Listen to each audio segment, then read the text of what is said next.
Good morning and welcome all to the Adults and Community Wellbeing Scrutiny Committee.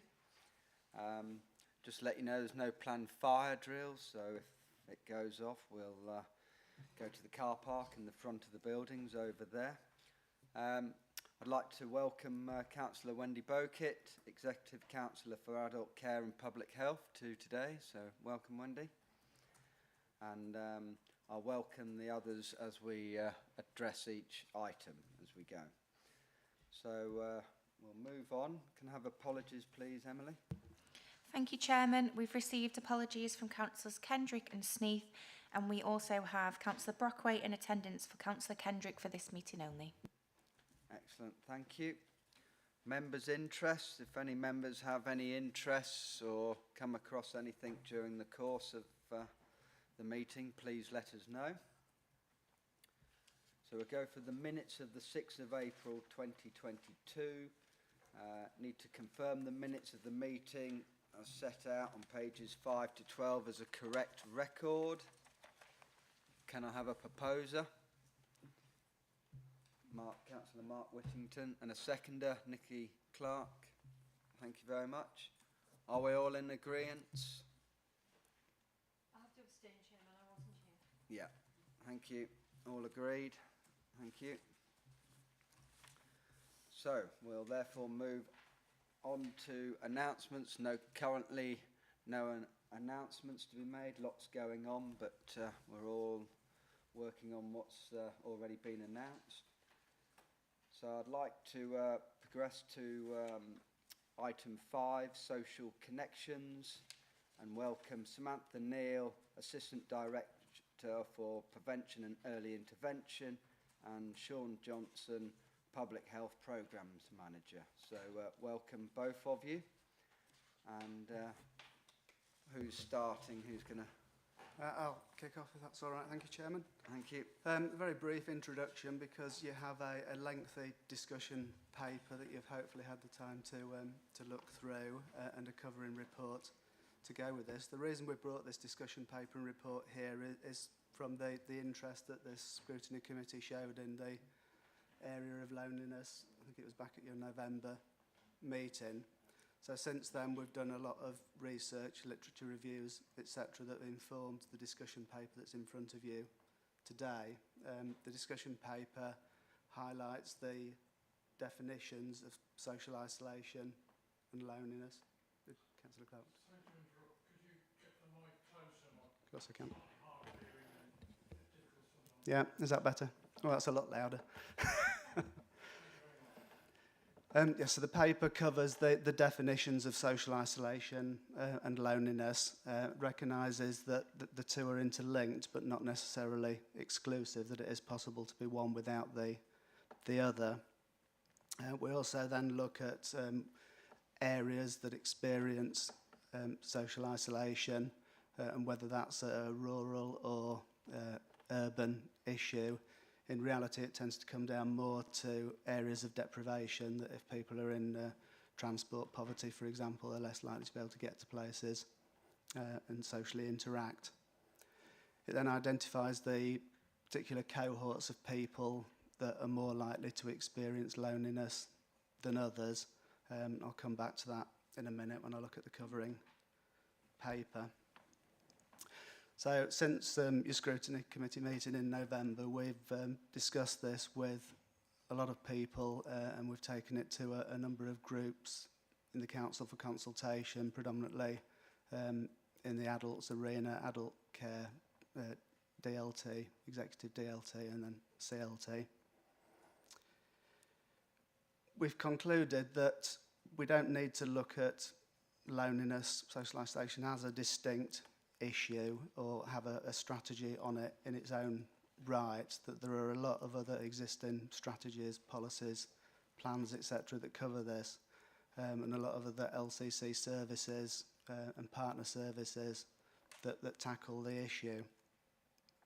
So we don't feel that having a separate strategy would add any value to that.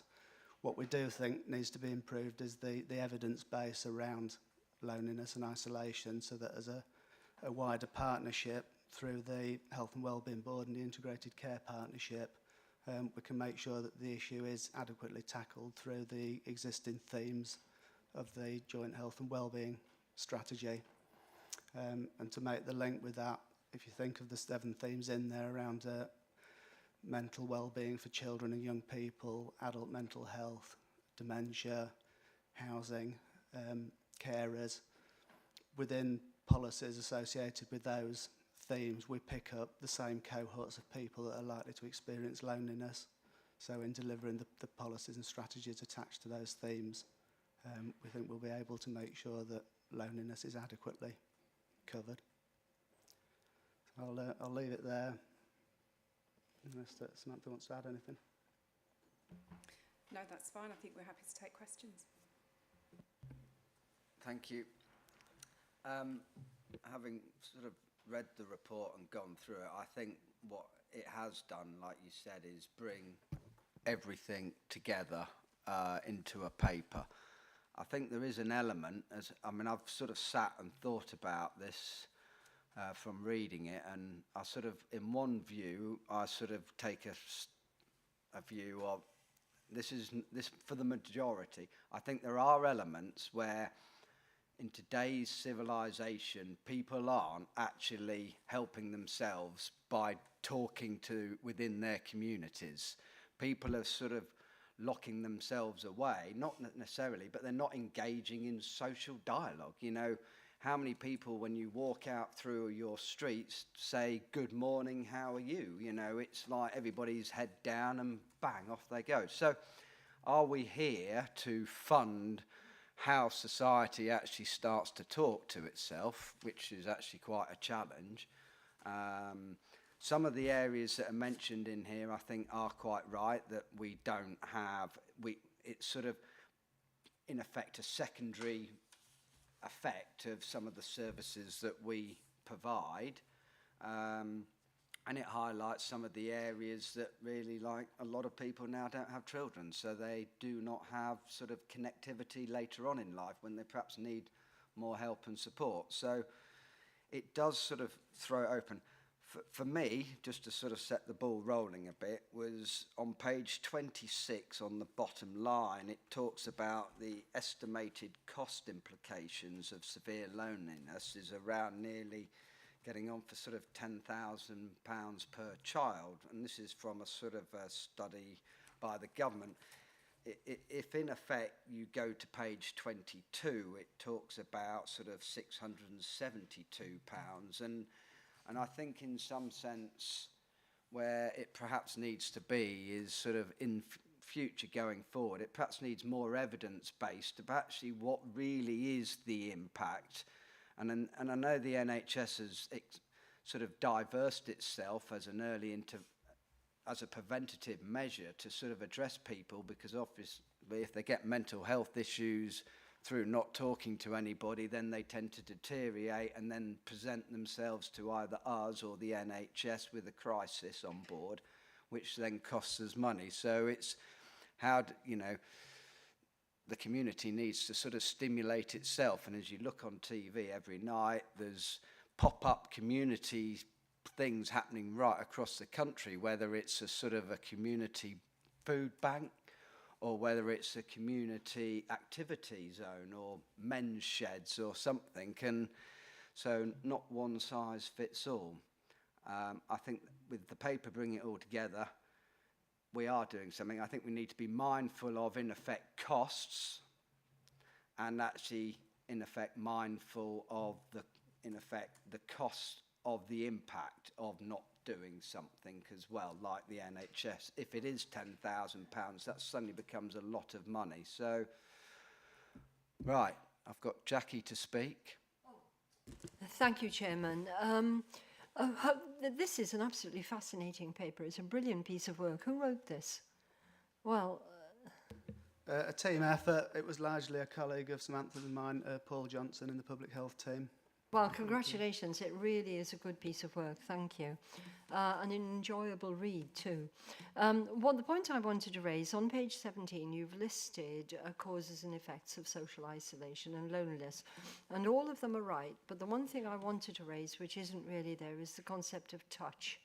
Human beings are social animals and require to be touched. Touch is very, very important. You know, this is one of the reasons why they say grandparents do well if they're exposed to small children, because they cuddle them and they touch them, whereas under normal circumstances they might find themselves beyond touch. So we've got an awful lot of people who are never touched, and that is fundamental to the human state. And I wonder if we could possibly do any work on that. I mean, if you look at some of the churches, I don't go to church, but some of the churches, they'll hold moments where they share the peace and they will shake hands or they will hug each other and things like that. And it's an opportunity for touch. And it's a very difficult thing to deal with because, of course, if you touch the wrong person in the wrong way, there's all sorts of accusations flying. So there's a balance, isn't there? But I do think it is something that needs to be looked at, because you can sit in a circle and have a cup of tea with somebody, which is great. But what a lot of those people really need is a hug. So I wonder if I could just raise that, and I'd really value your thoughts either now or at some later stage. Thank you. I think that's a really interesting perspective, particularly post-COVID. And I remember hugging my mum for the first time and watching her, feeling her, you know, collapse almost into that after the sort of braveness of keeping through that. I think it's really interesting, and it isn't something we've looked at in relation to this, and I think it's a good conversation to have. And again, that point about going back into the Health and Wellbeing Board priorities, this goes across all age groups, doesn't it, with small children and their mental health and wellbeing right the way through into those adult areas, and particularly that point around adults ageing without children, that again, if you haven't got that parent-child relationship. So I don't have any answers. I think it's a really good point to make, and we'll take it away and do some more thought around it. Yes, thank you, Chair. A couple of observations. The first is that there are some organisations that use therapy animals to facilitate that, because although, again, certain settings are less conducive to having therapy animals, there's a debate about that itself. I suppose the other thing is that for certain groups in the community, notably people with severe autism, that contact is, as it were, less desirable from that person's point of view, not to the exclusion of any contact, but it tends to be much more in need of management, because physical space is quite important to certain groups in the community. But I absolutely agree with the general premise, which is touch is part of the issue around social isolation and loneliness.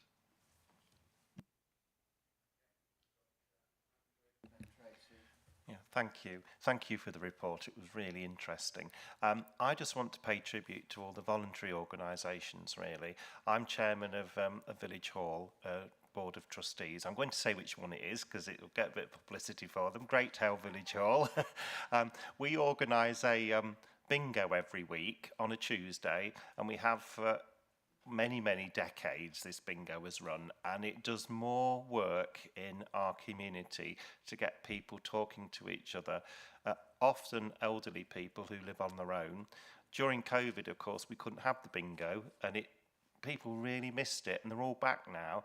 And a lady said to me who recently started coming, she said, I've lived round here for many years and I did not know this was on, and it has changed my life, coming and seeing people. And from coming to bingo, people get involved in other things. My mum passed away last year, and we've got my dad involved in the bingo. He now goes to Luncheon Club and Good Companions, all these things that run in the community, nothing to do with this council, but run by absolutely dedicated volunteers.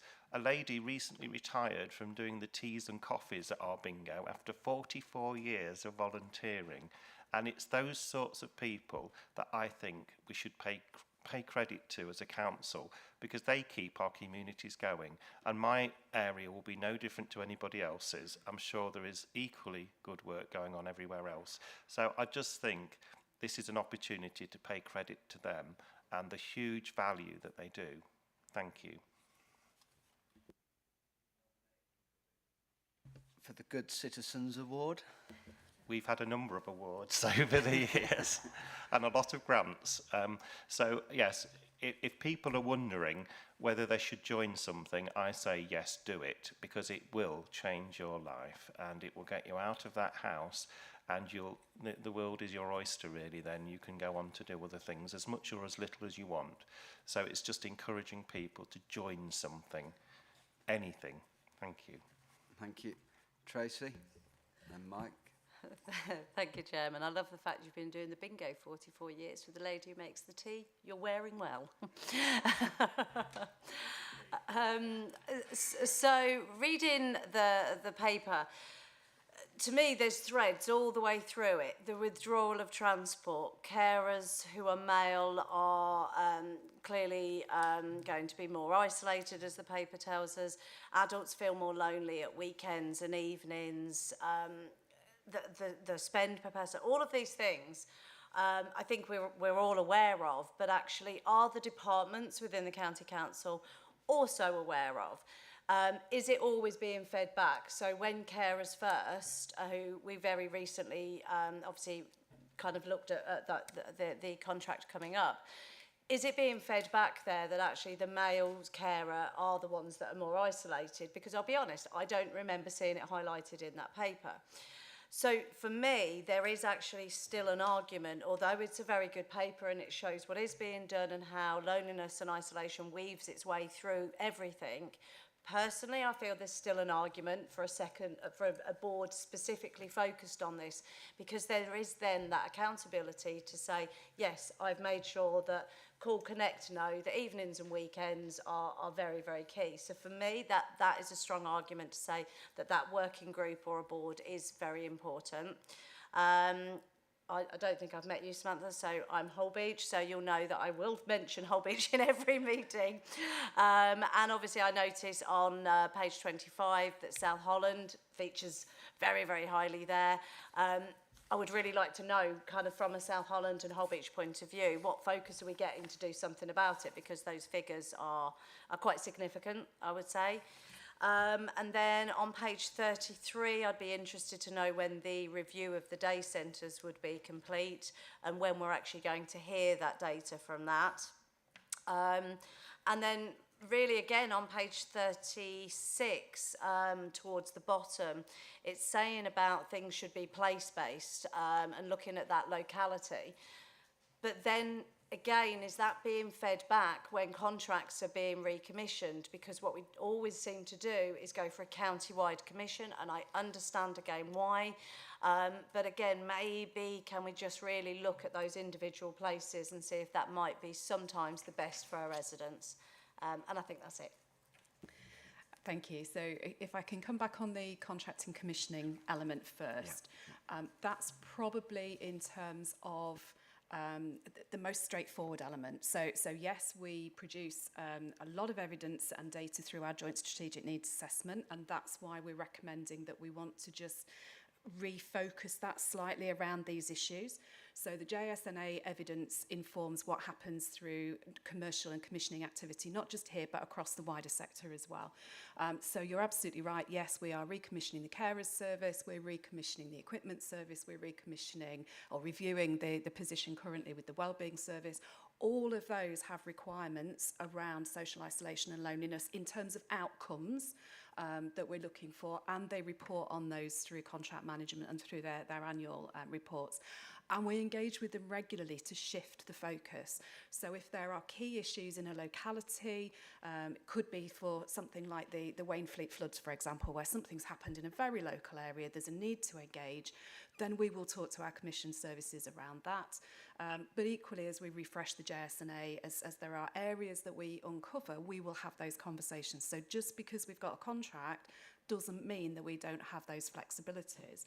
And in some of our contracts, they are very much taking a place-based angle. So if I look at something like the Integrated Lifestyle Service, there is a clear specification within the, or a clear element within the specification that requires the provider to find some of its beneficiaries from particular areas, and usually that will be around index of multiple deprivation or areas like that, because social isolation, as you can see from the paper, and loneliness don't occur in isolation from other issues. I think it's fair to say it's recognised across the piece as well. So when we're talking about housing, when we're talking about disabled facilities grants, equipment services, all of those are focused around how do we enable this person to live fully within their home and within their community. So I can give you some assurance that absolutely those are taken forward. I think what we've never done before is really look at some of these service elements through that lens of actually, you know, we run Call Connect for a range of other reasons, but it's part of creating the conditions whereby people can connect if they choose to do so. And I think that's the other thing that I would say about this. We are all different individuals. We are comfortable with a greater or lesser extent of contact. Some of us find that through the workplace and then want to go home and batten down the hatches because we've had enough at work. Some people just naturally enjoy their own company and don't want more. I think our role as a county council is very much about creating the conditions whereby people can connect. I think the points made about the voluntary sector are absolutely key. I think we kill the voluntary sector where we try and control it. So again, I think that enabling role, and a big part of that is for us is around connected support and enabling promotion and publicity of those activities and the benefits that they bring, as we've just heard articulated. But I think we still have to recognise that, you know, there will be people who, for whatever reason, choose not to be as engaged as perhaps we might be or might want to be. And I think we need to avoid being judgmental about that as well. That's absolutely the right thing to do. In relation to the figures and the charts there, those are a snapshot in time as well. So again, I think that point that we're making around having some smarter tracking around this means we can do exactly what we've just said in terms of feeding back on a regular basis. Really conscious we've just come out of 2.5, 3 years of real upheaval. What happens in the next 2 years might be very different. Thank you. Yes, I was taking shorthand notes because I was trying to keep up with the questions. The one that I think that is unanswered is the one around day services, and I do appreciate the reference because they do have a critical role in maintaining contact and, as it were, profile within local communities. Very happy to bring a paper back in terms of later this year on day services and an update on that. I appreciate that all members tend to be very interested in our service there. Thank you. That was killed off from COVID, my great tour of the daycare centres, looking at it all, but at least start again. It's, yeah. So, right, well, I've got Mike next, and then Karen. Thank you, Chairman. Very interesting to hear your responses there, which has answered some of my thoughts on the matter. It is difficult to try and get individuals to come out of their comfort zone and engage with other people. I appreciate that. I'm just wondering whether we can use the county mag to highlight availability in local areas and just select a different one, as it were, each edition. And similarly, I don't know how we can engage a bit more maybe with village halls or church halls, because they're a good source of interreaction. And I don't even know whether there are courses at the university where students are asked to engage with the community, and whether they could target certain areas or voluntary groups to become involved and maybe increase people. I don't know whether we can use dial-a-ride information, because they obviously pick up a lot of individuals to get to and from locations. That might be a good source of information. A couple of times I've heard on BBC Radio Lincoln where they promote small groups. Now, I don't know whether we can obtain their assistance and target a few more groups where we think there is a need for extra encouragement for people to get involved. And I was very pleased to read about the TED initiative. That seemed to be a very positive response. And I don't know whether we could be very cheeky within the county and approach the lottery from other districts to try and get a 5-year support grant to help. That, I think, would be absolutely brilliant. Thank you very much. Thank you. Just on some of the info that you've said, we have, well, Derek has set that website up called Community, which is in effect meant to be where all the volunteers register themselves. What's it? I can't remember what it's called now. Help My Street is the platform you're referring to for the volunteering, but the broader website is Connect to Support Lincolnshire, for people to identify both physical assets, buildings, venues they can use, but also the range of community groups that you're referring to and the services that are in place. Can I come back to, again, we discuss, internet is great, but not all the vulnerable groups are involved. I know there's hubs that people can go to get some assistance on how to use the internet, but some people don't even buy a laptop or a tablet, and they don't even use a mobile phone. So I think there's still the need for the printed word, or even a phone call. I don't know quite how that would work, but to obtain that interaction, to encourage people to get out and join in, seem to be not lacking, but it's a thought that's there, but how we would overcome that, I'm not quite sure. Thank you. Well, there's the other side is that actually where we struggle as a Lincolnshire County Council as well is someone has to maintain the programme update on any website, and that actually becomes more of a challenge, is getting the community, the voluntary organisation to keep the data on a website up to date, and believe you me, that is a real challenge. So just a couple of thoughts on that. I think there are slightly different groups of people, aren't there? So there are people who maybe recognise that they're not comfortable with their current circumstances and then go and look for information about the things that they may be interested in. So I think that's where Connect to Support and those types of things come in, the transport directories and all of those sorts of things. I think there's a next group of people who are perhaps starting to struggle a little bit. And I think maybe that's the sort of group that you're thinking of. And I think as well as the databases and tools that we've got there, and many of those people will come into contact with others. So they may come into contact with social prescribers through their GP practice. They may come into contact with the Wellbeing Service or Carers First. They may come into contact with our customer service centre. We've been doing a big piece of work in adult care around strengths-based approaches. So rather than somebody coming and saying, I'm really lonely, I need X, we've been training our staff over the last year, our wellbeing staff and others, to have what we're calling a strengths-based conversation, which really turns the conversation back and asks questions. You know, what is it you're interested in? What do you think might help with that? And that's redefining those conversations in terms of, okay, so you're really interested in knitting. Well, let's have a look. So it's more of a guided approach using Connect to Support, using other information to say, if that's what you're interested in and you feel that's what would help, let's help us, we can help you connect to that.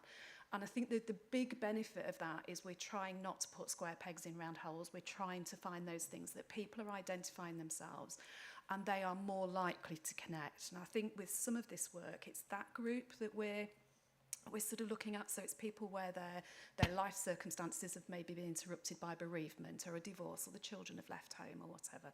So it's that bit around creating those conditions where perhaps people have slipped off the radar without even realising it.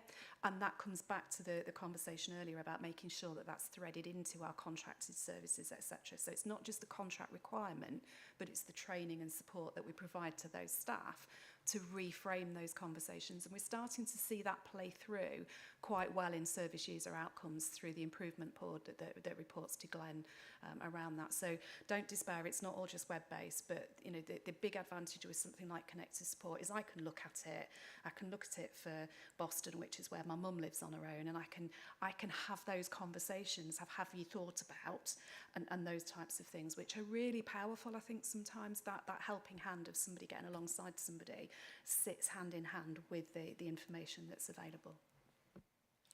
Okay, thank you. Karen? Thank you, Chair. Thanks ever so much for a really comprehensive paper. It's really informative. And my comments in no way detract from the paper and the information that you've given us. I would agree with Tracy. I think we need a specific approach to tackling loneliness and isolation. I don't think it's good enough to just say, oh, well, it can come under all these other things, because I just don't think it will. I live on the Ermine in Lincoln, which is probably one of the biggest estates in Lincoln, and I've just had over a month of really intensive door knocking in the election campaign. So I feel that I've got to know what people need and want, sort of updated. And there's a great deal of loneliness and social isolation. And in fact, I've actually got to know a few people. And there's a fellow who lives down the road from me who's really old, and he's got a really old dog. And he talks to me now. And he used to walk past me, you know, and it's done that, if nothing else, with a few people.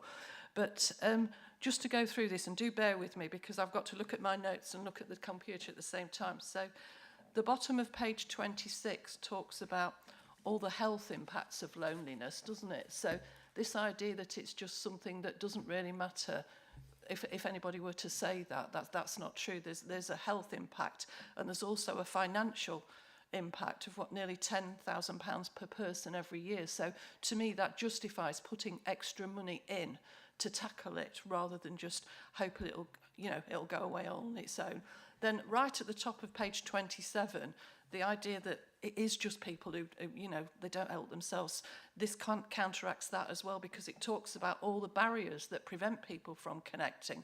Lack of safe, welcoming and accessible green spaces, parks, toilets, all those kind of things. So it tells you that there are reasons for this. It's not just that people sit in the front room and they can't be bothered to go out. It's actually a lot more than that.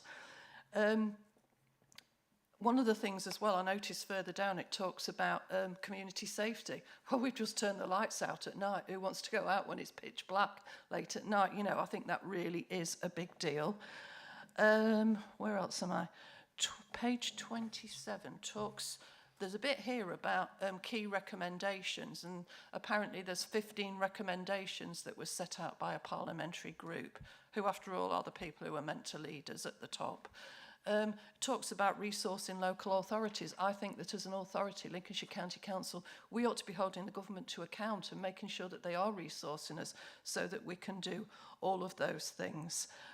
Page 28, apparently there's stuff on there about how Lincolnshire County Council, how they will promote thriving and self-sufficient communities. I think the great pledges, but I would like to see, and I appreciate I've just sprung this on you, and people have said this before, can I have some detail on that? Can I have some officer come back to me and tell me, right, in this place we're doing that, a specific example, in Lincoln we're doing that, in Louth we're doing that, rather than just, these are our pledges, because that's all very abstract and it looks really nice, but I'd like to know what we're doing and where, so it put a little bit of meat on the bone, so I know what we're talking about, but I think it's a big problem. And having talked to people on the doorstep a lot last month, I know it is. And like Tracy, I do think we need a specific approach, and I don't think that just doing it alongside everything else. It's a good idea, but I don't think it's enough. Thank you. Thank you. Okay, so, right. Marianne? Sorry, just waiting to see what gaps there were left. Thank you very much for a really good paper and a lot of really good discussion, incredibly helpful, so thank you for that. My big worry is fear. We were sitting at a coffee morning yesterday, and it was the first time I'd gone actually since it was closed from COVID, and there were very few people there. That room used to be full with probably 40 people, and now there were 5 and arriving and leaving, coming and going at different times, all bemoaning, where is everybody else? And I think what we have got is an ingrained sense of fear. Everybody's been told to keep away from other people, don't touch them. I never know whether I can shake hands with somebody anymore or not. And, you know, this is it is that fear that we've been told this is very unsafe. And yet, particularly young people, my son being one of them, said, well, it's very unsafe for people like him, who's quite young, to be unengaged, you know, to be separated off from people. And actually, for some people, it's more unsafe to be separated and isolated and not able to mix or not feel comfortable mixing. So I think we've somehow got to get over that, got to change that. You know, we have been under a kosh of fear, and we've somehow got to throw that to one side, and yet to enable proper contact with people, albeit I recognise we can't go the whole hog, I guess. But so that's my big concern. The second thing I just wanted a bit more detail on, and I think it follows on probably from what Karen was just saying on page 29, we will transform how we engage with communities. And I'd like to know what is meant by that. In 1 year, we'll develop residence panels and deliver a county-wide customer survey. Customer surveys county-wide we do every year already, but something about developing, and we do have a residence panel, I think, but I just wonder, in what way is that going to be transformed? Thank you. And will it involve councillors? Because we are the front line currently of connecting with our residents. Thank you. Thank you. Some of that is about on the Let's Talk Lincolnshire website, which is sort of an engagement platform, but I haven't actually really spent a lot of time on it to really understand whether it's just actually more focused on a specific issue at that point in time to actually stimulate discussion rather than a general chitter-chatter about the whole council's services. I think, with respect, Chairman, I think it would be really useful if you haven't had a presentation from Lee Surdyfield at this committee to invite him on that particular point. The development of the voluntary sector, the engagement work is a piece of work he's been leading for the last 18 months. I've worked quite closely with him on that, particularly around the sort of COVID response and concerns around that. And I think it would be really useful for you to hear about that and have a demonstration of Let's Talk Lincolnshire. It is a really powerful tool and it can be used very, very flexibly. Which one? Let's Talk? Let's Talk. Well, may I suggest that we leave having a presentation and actually each one of us has a look at it, and actually we'll have a discussion if we want a presentation, because if we don't look at it, it's actually down to us to have a look rather than just have an officer come to preach to us about how, not preach, but tell us, inform us how to actually it's working. If we as councillors don't actually have a look, then I think that's our own doing. It's down for us to look at that. We'll pass the link round, Simon, just so that everyone can click on it easy. Colin? Can I just check that it does say will transform, but from what you're saying, it has already been transformed and there is a website and that is it? Well, there are various websites, aren't there? And that, in effect, starts to become another issue, is we are in information overload everywhere, and actually when you want to now find something on the internet, unless it pops up on, in effect, in the top 3, then actually most people just instantly walk, because otherwise you spend hours trying to find something.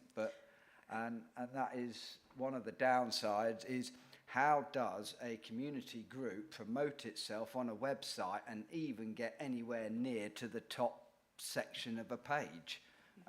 It's got a lot better though, but Karen. Chair, what about the people that haven't got the internet? Well, then you need to go and see your friend and have a chat and sit round and have a cup of tea and get on the internet. We can't do anything unless you go to the library. But there is a point, isn't there? How far do we have to intervene here? You know, there is a point of, now, elderly people that aren't savvy as, say, silver surfers, then that's another area that we run into. But I'll finish up on that in a bit. Colin? I'll come back to you on that, Karen. Thank you. Councillor Overton just raised the point that councillors themselves are a key point of contact for engagement with the community, and it's something that we're focusing on at the moment to try to put them at the heart of their consultations that take place in their event, things like that. So I think it's a valid point, and we're increasing that focus. Let's Talk is a tiny part. Well, it's not a tiny part, a significant part of the work that Lee is doing. And I think it would be really powerful to have Lee to come here and talk about the community. But he's writing a paper for Executive, which is about linking up the community services that we part fund, so Lincolnshire, CVS and CVS and other people, and trying to explain the change of the nature of our relationship with them. So it isn't just internet, it is about how we're changing our relationship with those to strengthen community wellbeing. And he's writing a paper which probably will come anyway, but we may just maybe need to put a space for it on the committee. Okay, well, so if Simon sends the link for Let's Talk and the other one that puts the voluntary organisations, we'll all have a look, and then at the next meeting we will make reference to the forward plan, and if actually we can all then pass comment on what we think, and if we want them to come and on a more specific focus, or whether we want to engage to understand it better as councillors. And I think that would be, let's have a look as councillors and see how easy or not easy it is to use. Because if we actually struggle with it, if we haven't used it and we struggle with it, then at least we're representing how the public find it. So is that all right with everyone on that one? Yeah. It is. It's called the community model, and it's work in progress. So it hasn't actually got a name yet, right. But it's largely written and prepared. But it hasn't got a title or a brand or a badge or anything like that. So but it will be good for us to, I think, to add to that. Right. So that's another area. Andrew, you wanted to come back? Yeah, just on the other point that Marianne made about people's fear of going back to things like the coffee morning that you mentioned. At our village hall, we had exactly the same problem when we started up again. And really, the only advice I could give would be that you have to persevere, really. We found that during the COVID, sadly, we lost some of our regular people who rallied other people up because they passed away during that time. But other people were reluctant to come back, and some still are, because they're a bit worried because they were told to keep away from everybody. But we found that just by persevering, it's gradually getting better. And we've done things like bring a friend, and we've come up with other ideas to sort of get new people, and we are getting new people to replace those that sadly are no longer with us, but also to bring in people that have never been at all. So it is really a fresh start is how I look at it, and you just have to start all over again, because people's fear does take, you just have to just lead by example, really, and do everything as safely as you can, and that's what we've been doing, and we are beginning to get there, but it is a long slog because people are still quite worried. So I think just reassure and keep going. Thank you. It's called One Life and Live It. Nikki? Thank you, Chair. Yeah, it's just an observation, really. This paper is a really interesting paper and has really highlighted and brought to the surface things to make us think about. But for me, it's linked to paper 7 for health and integrated care, because we're looking at a holistic approach. I think that's what we're moving towards, so that we're looking at the whole person, about what's happening in your community, how are you feeling, what are you doing, who are you connecting with. So for me, this is actually part of that. And I'm interested in seeing how that is going to develop, given the fact that we're going to have an increased ageing population, over the next 20 years or so. But more importantly, we are going to be looking at the financial impact by 2023-24, and how are we going to deal with that. And that needs to be looked at, and that feels to me like it's all part of the same thing. So I could be wrong. I don't think I am. I think I'm kind of there. It's such a big subject and so complicated, but I do feel that this is all part of the same thing, and I'm really pleased actually we've had all of these papers together, because it makes sense. It makes sense to read them all together, so I'd appreciate it if they came like this, so that when we're looking at it and asking questions, we can say, well, actually, further on down the line, like I'm going to look at number 7, it feels like everything is in there. It's actually being addressed, and it's part of that, but you've just brought it to the surface as part of that so that we can be aware of it. And I think actually as well, councillors, we're a key part of feeding into that data for you. And can you just advise me, are you still collecting data? And when you're collecting that data, you must obviously then be able to see, like you have in South Holland, that there are patterns of what's going on across Lincolnshire. And you will then be able to assess better the need and where you need to focus it. I'm assuming that's where we're going. And that's one huge change. That's one huge reform, one large job for Glenn over there that he's going to have to tackle. And so that'll be something that I'll come back to you on paper 7 when I ask you about it. Is it just going to be Lincolnshire, or is this going to expand to England? And how are we going to share that data? Because we're looking at putting all data together for care package, and everybody's going to be able to share that. So that's another thing. But it's a really interesting subject, and I thank you for it. Thank you for bringing it up like that. And I would actually like to have more information and have it back again. Thank you so much. Okay. So Sam or if Glenn, I or take both? the last bit first and then hand over to Glenn. So your question, are we still collecting data? Yes, absolutely. That never stops. Feeding into connector support, and you are absolutely at the front line of that. You probably know more about what's happening in your local communities in terms of coffee mornings and all of those sorts of things. So I would encourage you to continue to feed in. In terms of Councillor Lee and people that you meet, one of the things that we do see is a surge of referrals to places like Wellbeing Service, like Carers First, when members have been out campaigning. So again, please do use those service referral pathways. That's really helpful. And I think I wanted to just very quickly bring Sean in around something that we're doing called a joint strategic asset assessment around identifying the gaps. So if Sean could just touch on that before we hand on to Glenn, that would be really helpful. Okay. Yeah, Sean? the joint strategic asset assessment is something we started about a few months into the pandemic, so it's perhaps gone a little bit under the radar while we've been developing it. It sits within Connector Support Lincolnshire, and it's a physical asset register, so we've collected information on green spaces, natural spaces, nature reserves, village halls, church halls, community venues, basically anywhere where the public can access facilities that would be of some benefit to their health and well-being. It is still very much a work in progress because we need to keep building that data and identify more and more assets. The stage we're now moving on to is to look at that gap analysis to actually assess, for example, green space against the Natural England standards for accessible green space and how close people should live to areas that they can use. So we've got to move on to that actual strategic assessment part. And what that does actually do is it creates an opportunity for organisations looking to start something in their area to think about, actually, maybe there is a space we can use here. Maybe it is on the bus route. Maybe we've got something there that's already got a kitchen. So trying to, again, working very closely with Lee and the work that he's doing around the voluntary sector, thinking not just about what we've got, but actually where some of those gaps might be. Doesn't mean we are necessarily the agency to fill those gaps, but actually having that information available is really important.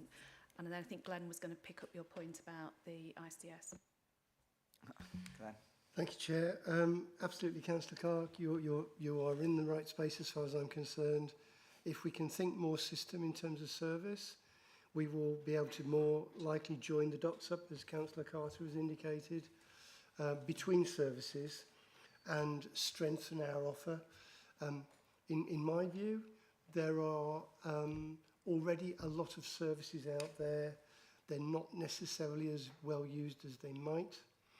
And it isn't always about something new. My starting point would typically be, are we making best use of what we've got? In my view, that's no. There's over 5,000 voluntary organisations in Lincolnshire. So trying to get a relationship with 5,000 individual organisations, many of whom are very, very small and only meet occasionally, is unrealistic. So myself and the CCG Chief Executive a couple of years ago agreed to make some money available to the voluntary sector, third sector, to help them begin to be able to express themselves at a strategic level. Because if you're not around the table, there's a real danger that you don't get listened to. So we've already got a very strong relationship with social care providers in Lincolnshire, one of the best in the country, and that's not just me saying that. Over 370 providers. So it's a little bit of work in progress around the 5,000 voluntary organisations, but they are strengthening their voice. Councillor Woolley, who chairs the Health and Wellbeing Board, has been very supportive of the work to try and get more of a voice for the voluntary sector, not just within the Health and Wellbeing Board, but as part of the Integrated Care Partnership that is fast approaching. I think by autumn we will have an Integrated Care Partnership in Lincolnshire. And one of the key elements in there is making sure that all those relevant voices have a contribution to make so that we're more likely to get as much as we can out of what we've got and avoid people falling through the gaps. Thank you, Chair. Thank you. Okay, so to summarise up the summary, basically it recommends that we don't go for a strategy because it is embedded in various other councils, business plans, etc. And then it talks about suggested the improving the social should sit with the remit of the Health and Wellbeing Board and the developing integrated care partnership, which would we all agree with that? So, okay, that's in effect to start with. Now, the other bit is proposed that the improved visibility of needs is developed through the joint strategic needs assessment. Actually, I think that's the primary focus first. And I think I would put that as the key part with your tracking to link in and the financial, because let's face it, we've all spoken here and we've perhaps all come up with different game plans of how we would recommend trying to resolve social isolation and loneliness. Actually, the bottom line is really what is really costing, where is the huge gap that's actually causing chaos in the system more than anything. We don't even really know, do we? Which area we should really be focusing at. We're trying to broad brush it in some sense and sort of, I think, sort of trying to address a very complicated picture. And I think by gathering your financial and tracking information, i.e., if that health thing is saying that nearly £10,000 per person, actually the NHS should have some idea of what's coming. What is actually the area that's really perhaps highlighting those costs? Is it people that are missing out on something? Is it people that are dementia? Is it some sector? Is it some age group? We don't know anything really in here, do we? We know that there's a big cost with the NHS. That's your tracking, isn't it? Would you agree, Glenn? That NHS, that's for them to sort out, which is perhaps why it should come back into the joint needs assessment. Would you agree? We need more information, really, to focus, or else we're, in effect, looking at everything, and we can't do everything. We don't have the money. Thank you, Chair. I'm quite sure committee will be interested in the joint asset assessment that colleagues have talked about, not just about needs, but also the assets available within the council area. So when that's available, I'm sure officers will be more than happy to present that to you. So bring that back. Can we, I suppose the other thing is, what do you want to do? Do we, the one other area which I think is to stimulate the market is where would you go to set up? If you were going to set up a voluntary organisation right now to help certain people, where would you go? You've got, in effect, Louth Hospital is 40% unutilised. You know, in some sense, I think there is an element of one estate using to promote things better, to create facilities, or else where are you going to go and set it up? Where are you going to have your place? Rent. So all those are the blockers that stop sort of organisations, community organisations, sort of perhaps developing. It's quite hard to set up something, I would say. I'd take my hat off to those that do. Councillor Marianne. Just wondering, the Joint Strategic Register, when that's going to be available to the public, you know, when can we see that and use it? Maybe, and I think the point about making that much more forward is a good one. On the point about having a strategy, I guess we have to have a strategy really, because it's such a big issue, you know, loneliness, and we have to, I think it's just a way of focusing efforts so that they do achieve the objectives we're trying to achieve. So I think it's probably okay to do that and incorporate it, make sure it links in with those other strategies, I think is good. The work that's the suggestions for work on page 28, 29, where they've laid out the ambitions in there. Really, and the one I read out is duplicated, incidentally, because I guess that's why it's so important. It will transform how we engage with communities. You know, these will naturally, presumably, go into the business plan with us, or the joint needs assessment or something, with a set of actions. And yeah, so I think it's a really good piece of work. And the important thing for us now, for us all, is to capture and make use of the information so we actually bring the changes we want in the communities. So I think it's, you know, I wouldn't want to pass it off anyway, you know, and I know you're not. I think, you know, you want to put it in a good place where it will definitely make things happen. Thank you. So, Mark, I think, I mean, from my view is how do we've got this here now, how are we going to move it on, in effect, gather the information and make it useful and in effect, and so that actually there are outcomes from it without actually, like Glenn said, you know, it's making the wheel spin quicker, not making it more complicated, maybe. Mark? Yeah, thanks, Chairman. I think on that, we see a whole lot of sort of recommendations and things and work programs and things like that.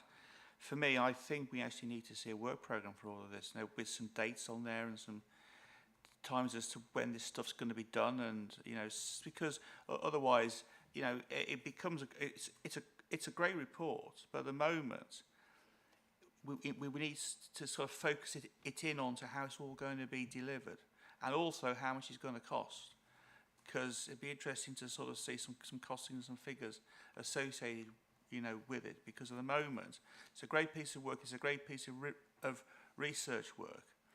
But in order for some of this to be delivered and move forward, we need to identify what the key objectives are, the timetable for delivery, and the costings, and then maybe seeing that at some future point. Thanks. Okay.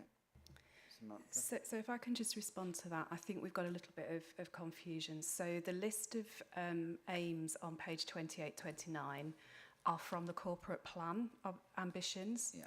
So those are pieces of work that are happening across the council. They are performance managed and reported through the appropriate channels. So all of those should be both happening now, being collated and being reported to members, although not necessarily through this committee. I think I am a little concerned about the notion of putting a strategy together for the reasons I think we've set out in the report. A lot of this is not counter-council action, it's happening independent of the council. There are some areas that the council can support, and I think we've touched on those both in our contracting and commissioning and through the work that Lee Surdifield's doing. So I think I'd really like to just ask the committee's discretion really to come back and look at the recommendation around the JSNA.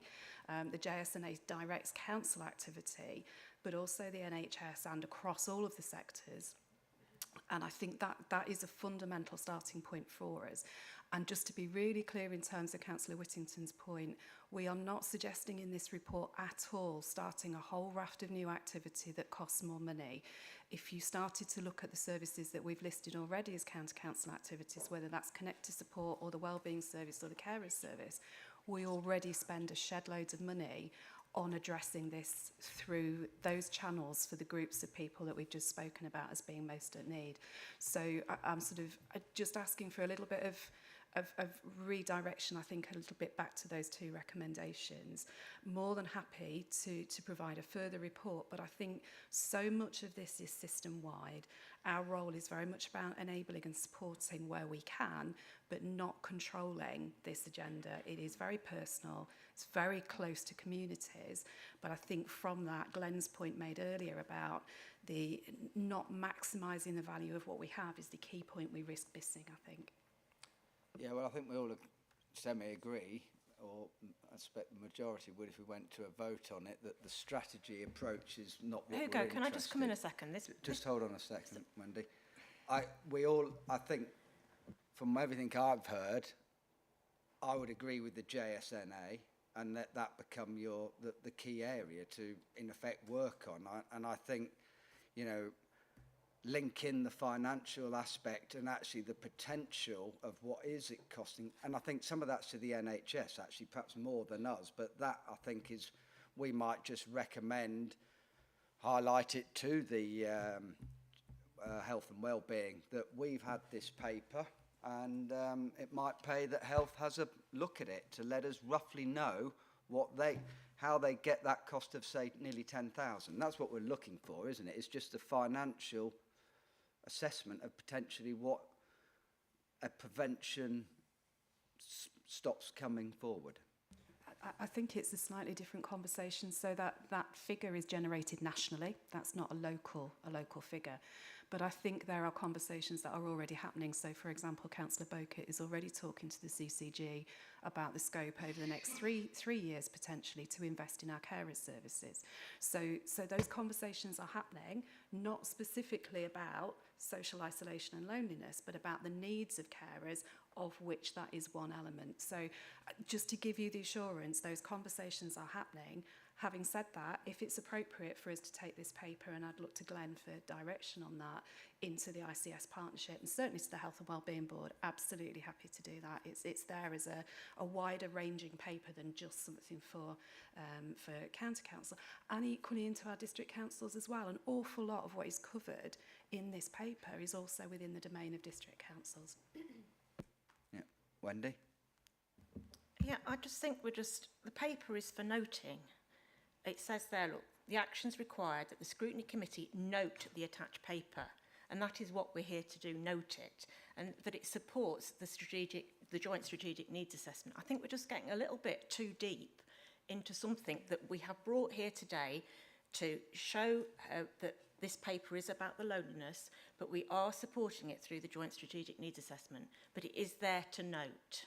I think that's the bit we're forgetting. I don't disagree, and I don't think we haven't not noted it. What we've done is thrashed out various concepts and comments in relation to this and highlighted just how complicated this is. And what we're actually sort of trying to do is, having got a very interesting paper like this, is how there's obviously notes gone down and the officers are here and can hear some of the issues and highlight and are perhaps completely in alliance with, but it's no point just wasting it and saying noted and the paper's gone. It's about actually, is there a priority? And I think the priority is what we agree in the report, is to let the JSNA take it forward. And I think that a lot of good comments have been put forward, because as I said at the very beginning, should LCC start to instigate how people talk to one another in some sense? And I think, you know, if we're not careful, you open up a massive financial can of worms that actually might see no benefits at all. So first off, we need to ascertain is really let the JSN do its bit, and actually let's see what financial figures do come out in the end, and it might highlight something that needs to be focused on. On that note, are we all agreed?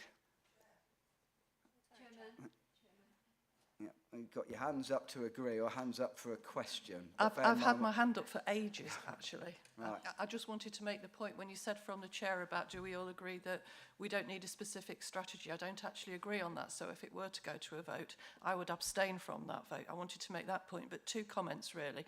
I completely agree with the comments that Mark made about, you know, needing to be a bit more specific about things. I totally agree with him on that. But actually, I think as well, this is a scrutiny committee, and we are here to scrutinise. So actually, I think we've got every right to thrash it out, as you say, and ask questions. And I'm really glad that we have. Thank you. Thank you. Tracy, and then Jackie. Thank you, Chairman. I agree. I think we slightly went off track there a little bit, and I do completely take the officer's recommendation of us kind of not having a separate strategy for this.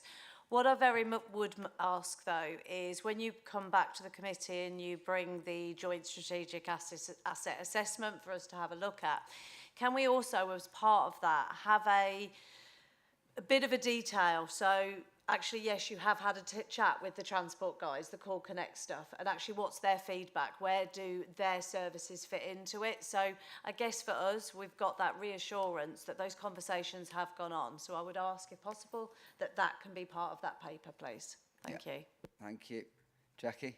Yeah, thank you, Chairman. Yeah, I absolutely agree that this is a scrutiny committee and we should scrutinise, but also we need to be very careful not to try to clip the wings of the officers and pin them down when they're trying to develop a very complex idea.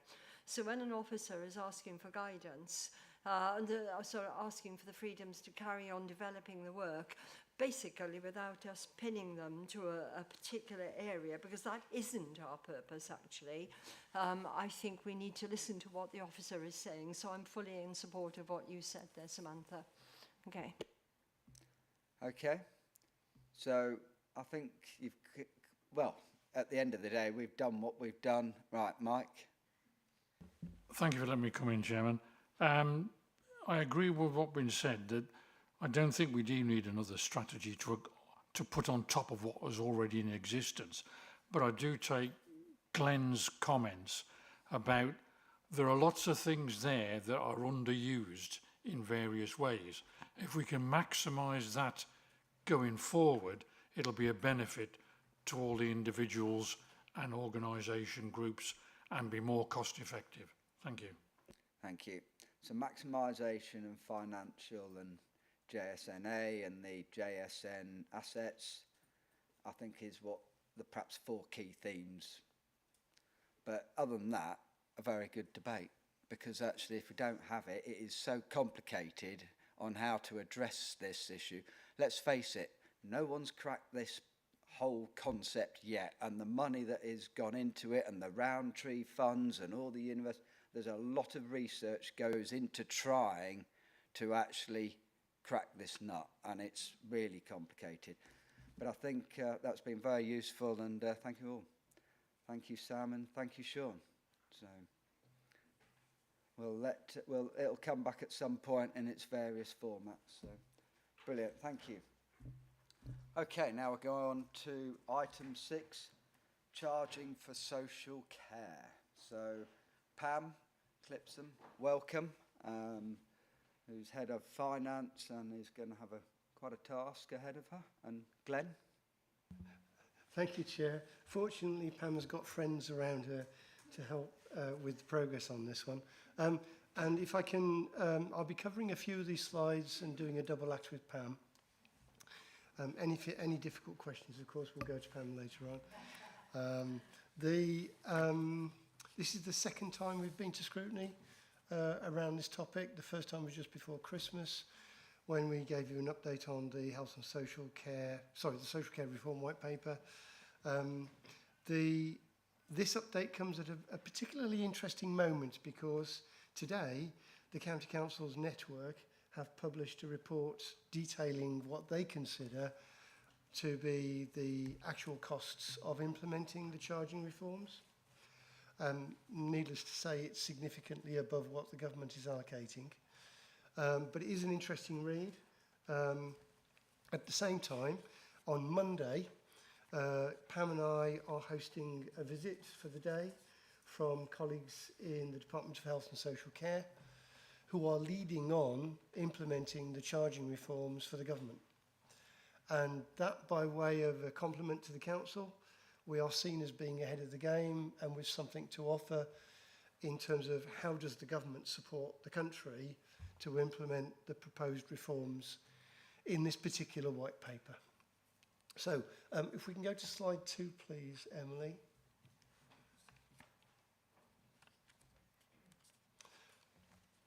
Slide 2 gives you a sense of scale of the current system.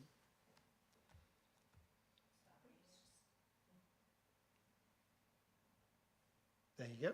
Thank you. So if you look at the annual volume, you'll see something like 8,600 financial assessments a year. It's actually slightly above that. We expect the consequence of the charging reforms to impact all of the figures on that table today. So that's where we are now. If we were to look at a similar table in 2 years' time, those numbers will at least have doubled. But because the charging reforms are going to introduce more complications into a pre-existing and complicated financial regime, you will appreciate that the performance around processed without delay is likely to go backwards. What we also expect, and I was listening to a debate yesterday in Parliament that indicated that complaints are highly likely to rise as well, because it's not just about people who will be coming to the council to be supported financially to get their social care. It will also be people who are financially able to buy their own care. And there's a different psychology between those two groups in terms of what they will expect. This is one of the areas of all the legislative reform that's happening in the next 2 to 3 years that I am most concerned about. And it is not without importance that the implementation date of October 23 comes terribly close to the next set of elections.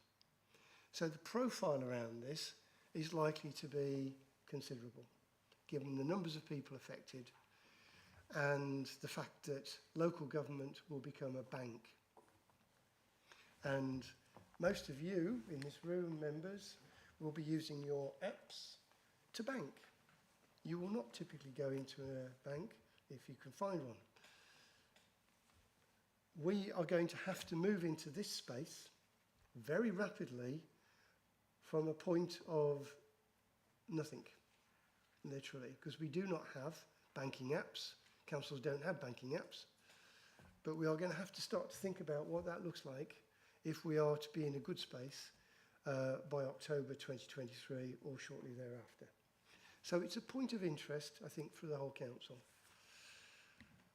What is changing? You were ahead of me there, weren't you? Well spotted. So we know that the key date is October 2023, and it is unlikely, despite all the pushback that different councils are giving to the government, that that date is going to change.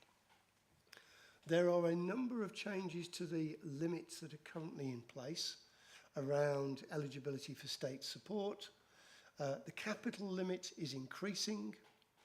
The upper capital limit will go up to £100,000, and the lower limit will move from 14,250 up to 20,000. What that means in practice is more people will come through the system, not less. We will not be excluding people because they have lots of assets. And if you think about the value of property in Lincolnshire, we do not tend to have high values compared to the likes of Surrey. So it's like this change alone is likely to have a bigger effect here than it is in parts of the country where property values are much, much higher. If we also look at things, and I'm not going to go through every one of these, but I'm going to pick out one or two. The introduction of an £86,000 care cap. So that is a layer of complexity that we currently do not have. So if you are being charged, it will be, as it were, not because of the separation between hotel costs and care costs, what you pay for personal care. It will, in this case, be just for personal care. So a home carer coming to your house is a personal care cost. The government haven't yet issued the guidance that details what that means in practice, but that's what we think. And therefore, for those people who have got a need to, as it were, accumulate up to an 86,000 care cap, after which they won't be charged, they'll be trying to max out their personal care and diminish what are hotel costs, because hotel costs don't count. People will still be paying their hotel costs. So this is likely to mean fewer people wanting to go into residential or nursing care because the financial incentives are all about staying at home, which is a good thing. But that isn't currently in the public domain and not something that people are terribly familiar about. So these changes alone are going to have a significant bearing on how we communicate with our public and how we support members to help constituents who will be asking, no doubt, quite a few questions in the run-up to 2023. It's also part of the conversation we're having with DHSC officials about, so what would good public communication look like? Next one, please. Thank you. Implementation of care accounts. Everyone, whether public or private, will require a care account. And this is where I get to my point about the bank of local government. People will have expectations about what that looks like. And it isn't what they're getting at the moment. So we need to move away from second-class post, and we need to move into a digital space which reflects Barclays, Lloyds, Santander, so on and so forth. That's a very big, steep learning curve. What the government has said to date is that they expect councils to invest in digital technology that will create the opportunity to have care accounts online. The government isn't going to stipulate a particular provider, and it's yet to tell us what a good care account will look like. So we can't yet start work on, so this is what it would look like on the screen, to have a care account. We are expecting government to give advice, but that's not likely to happen until later this summer at the earliest. So even more reason for wanting to talk to the DHSC.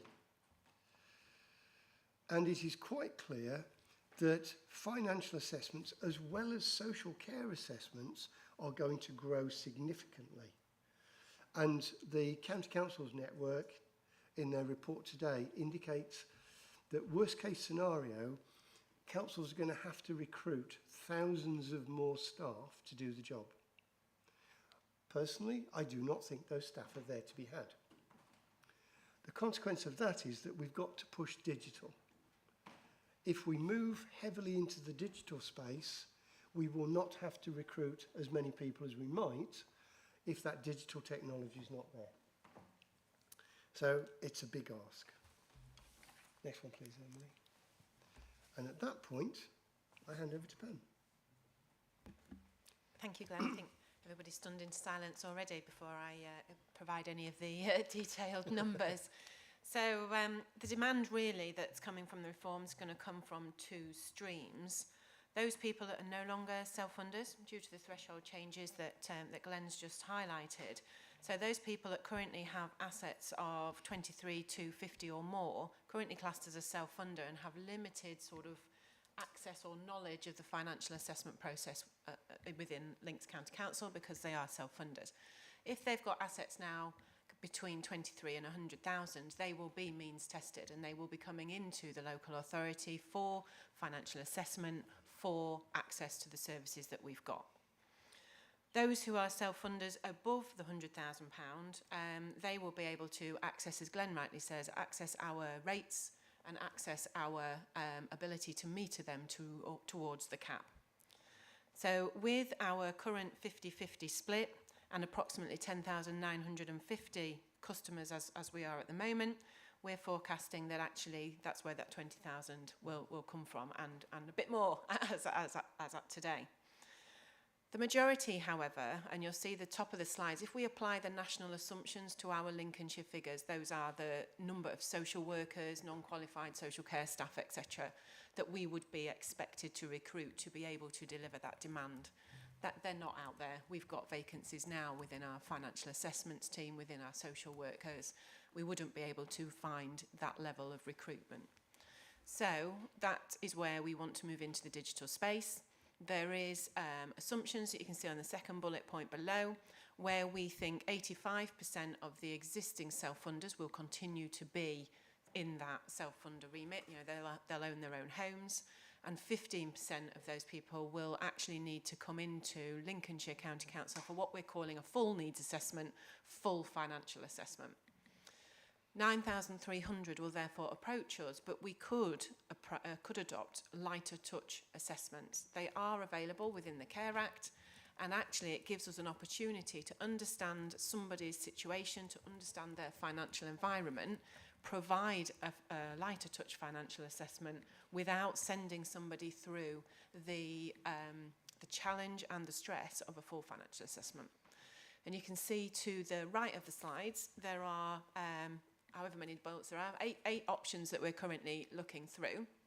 So for those who may or may not have gone through the financial assessment at the moment, it is quite a challenge to work your way through what is a 23-page financial assessment document. It's daunting in itself. Glenn and I set a challenge a few weeks back for the teams to come back to us within 4 weeks and get that paper down to below 10 pages. We are at 7. So we will make this easier, we will make it more user-friendly, and we will make sure it's replicated on the online platform that we've got in place. We are reducing the evidence base. Historically, we've asked for 3 years of accounts. If you're a self-funder, 3 years of accounts, every month bank account, people don't hold that anymore. Everybody, as Glenn rightly says, has gone online. We're asking for something that people have to pay for to get from their bank accounts now, and it's introducing those delays. So the slide that you saw on the first one that Glenn went through, non-residential, where we require lighter evidence base, majority of those go through within the recommended time. Residential is where we struggle, and we struggle even more where somebody goes from non-residential to residential, and we're taking them through a very different approach. So we have now started to reduce the evidence base within that area to alleviate. We have got non-residential online financial assessments now built up and running, and they're being rolled out across our teams. And again, we're hoping to get the residential side of that added in through the summer. Original intention was for a non-res assessment and a residential assessment. For a customer who hasn't entered social care, that in itself is, which form do I use? Why are we introducing 2 forms? We just want one that asks the very simple, straightforward questions. As I say, introduce the light touch assessment so that we can say, actually, if we can get access to the DWP system, which we have got across some of our teams now, if we ask them if they've got their own home, we can very quickly identify whether or not they need to go through the full assessment. At the moment, we take people through the full assessment regardless of their situation. And then we've got the needs assessment capacity at the bottom. We're looking to introduce supported self-assessment to roll out our trusted assessment arrangements, which you may have seen already across hospitals and our carers services, and maybe look at delegating roles to some of our partner organisations within the care sector who we work with day in, day out, who can work with us to develop that. The number of people that we're talking about, 20,000 people, at the end of September 2023, they didn't need the whole social worker, full local authority support. They're not going to need it from midnight on the 1st of October. The majority of people are coming to us to meter towards that care account, for us to provide them with, in effect, a bank statement that shows that how quickly they are progressing towards that £86,000, and what does, and more importantly does not, both for us and them, count towards that £86,000 cap. We also have our existing customers who follow those capital thresholds. We will need to review our 10,900 people in receipt of our care currently to see how their charges are going to be impacted. So we have the new demand for people we don't know, predominantly the self-funders, and then we have the people who we are working with now. that we will also have to go through and explain why we're doing it, what we're doing, what it means, and what the financial impact is for them and their families as we go through the next 12 to 18 months. Next slide, please. And then we've got the second half, or the other side of the coin, the impact on our social care market, which again is going to be quite significant for our providers, all providers, regardless of whether we commission or not with them. There are three impacts predominantly. Given that the changes to thresholds will impact who is a self-funder, that will impact the income potentially coming into providers. Self-funders are able or will be able to approach the local authority to access our rates. And if you can recall when we came, myself and Alina came in March and went through the residential rates, we have on average a £300 per week difference between a self-funder rate in Lincolnshire and the local authority rate. So if you think actually we've got 10,000 people, self-funders in Lincolnshire, who will have the opportunity to come through LCC and access our rates, that will be a very different rate that our providers will receive compared to what they've got now. Then we've got the introduction of what is called the fair cost of care, and local authorities all local authorities, are going through an exercise with our providers in residential and non-residential care, which looks at the market, it looks at how it's set up, it looks at the different providers we've got, their financial makeup, how we access them, and it gives an indicative cost of care delivery. We've then got to work through and say, actually, compare that indicative cost of care with the rate we currently pay. So we did the residential market assessment towards the latter half of last year, which informed our residential rate for 22-23. We will be concluding our home care rate. We're getting the outcome of that today. That's where I'm going to head after this to see what that looks like. Our community supported living is due at the end of June, and you can see in the little blue box the timescales we've got. We have incorporated daycare into this work because we would like, as adult care and community wellbeing, to understand our provider cost base coming out of a pandemic within our current economic environment, the cost of delivery across all of our services, so that we know we can provide and come back here through to say, have we got a sustainable provider market with all the changes they've gone through and are about to go through. September will conclude that work, and by October the 14th of this year, we have to provide a market sustainability assessment, including that cost of care and how we will move towards, if we're not there already, that fair cost of care over the next 3 years. 2022-23 is the first of those 3 years, so that we're already in that environment. There is a combined financial impact of those across our providers, and really the seesaw that's not really very well highlighted on the slide in front of you. Those providers that have the lowest financial exposure will be those that have the highest percentage of local authority funded clients. Those with the highest financial exposure will have predominantly more self-funded clients. Also within that red bracket will be those providers who have high fixed costs, high mortgages, those sorts of things that they're using self-funder rates predominantly to cover that fixed cost base. Our initial market assessment is saying that 58% of our providers are between the yellow and the red. So we have quite a significant impact on our provider base. We have been allocated, as have all other local authorities, an element of funding for 22-23 to help us move our current rates towards a fair cost of care, and the divisional leadership team will see the outcome of that in June as we conclude the home care this week and next week, and we'll be able to see what that picture looks like. We need to meet those timescales of October 2022 to be able to unlock the funding for 23-4 and 4-5. They are part of the grant conditions set. If we miss that deadline, that money would not be available to support our provider market going forward. Next slide, please. So what do we know at the moment? There are a number of gaps within the financial world at the moment, which Glenn has alluded to. Cast your mind back to September 2021 with the Build Back Better paper, where it confirmed the 5.4 billion over the 3 years on the adult social care reform. Please read the County News the article that's come out today, County Network, and that will give you an indication of the shortfalls within that. That was split into two in the autumn statement that was published, 3.6 billion directly to local government. Now, we know that is going to come into local authorities, and it's split into 2.2 billion to support the care cap and the means test, and then 1.4 billion for the fair cost of care. You'll see we haven't received anything for the care cap and means test this year, because obviously it doesn't roll out until October 2023. But you can see there our share of the 162 million that has been published this year. And you can see how large that 162 million, so potentially over 3 times more, coming in 23, 4 and 4, 5. And then you can see how much the impact of the care cap and the means test is forecast to be for 3, 4, 4, 5. But again, potentially nowhere near it needs to be. The bottom section is separated out in the autumn statement, and I do believe that is because it will come into the ICS rather than directly into local authorities. That doesn't mean we wouldn't work as an ICS to say organisation A or organisation B is going to lead on that, but I do believe that that will be up to the ICS to decide. We are already starting to see now some of the technical and digital elements come through, but I haven't seen anything yet around the housing, workforce and the other bits that are listed on there.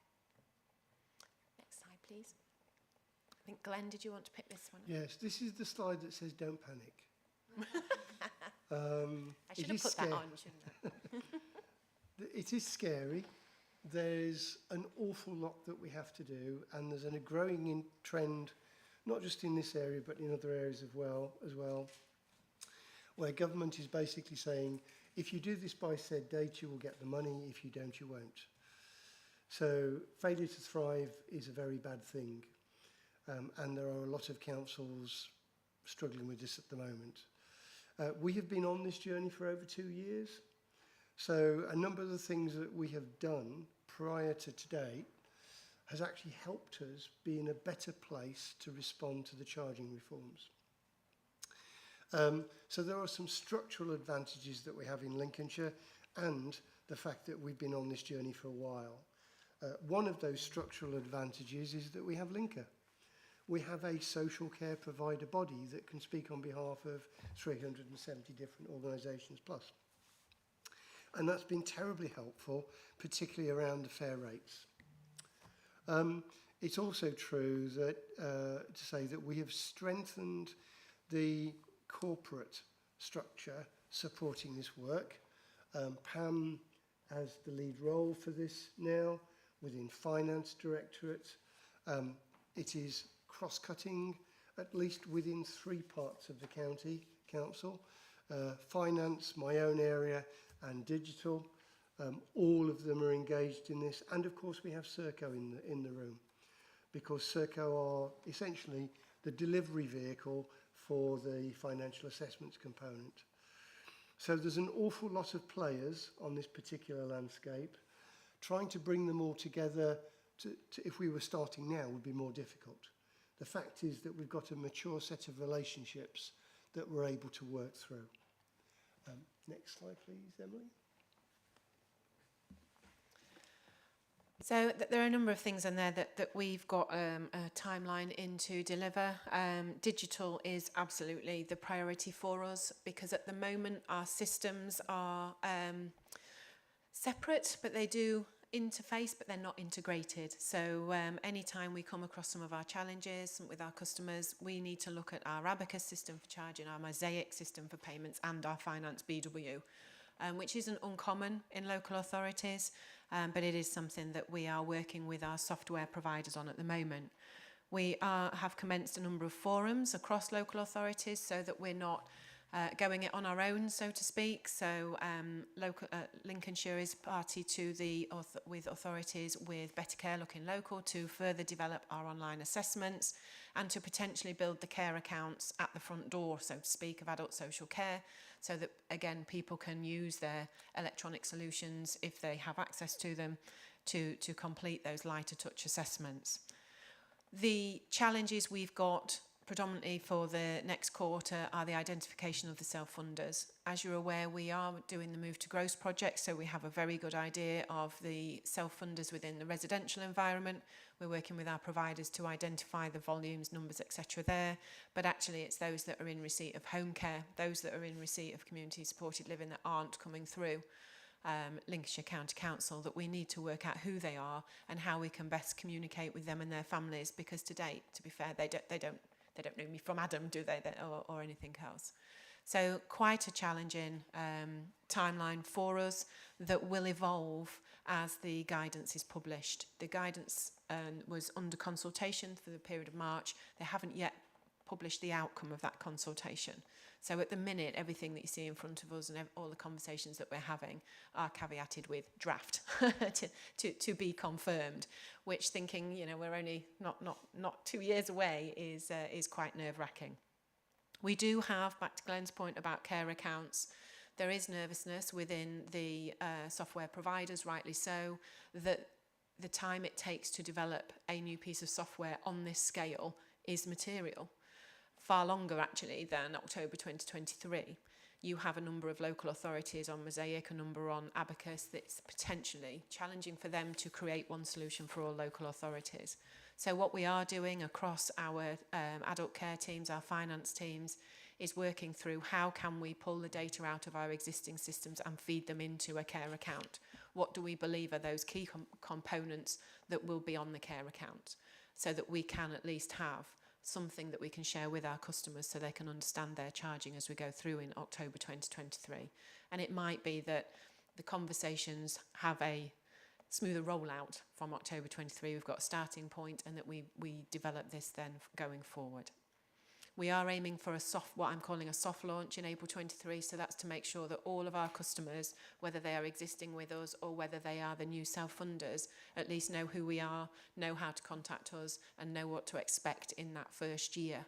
We are getting nervousness, obviously, already around eligible needs, how it all going to change, what a care account is. We're seeing those questions and queries now. Next slide, please. So that brings us on to the last slide, which key risks. Obviously, a significant amount of change going to come across from adult social care.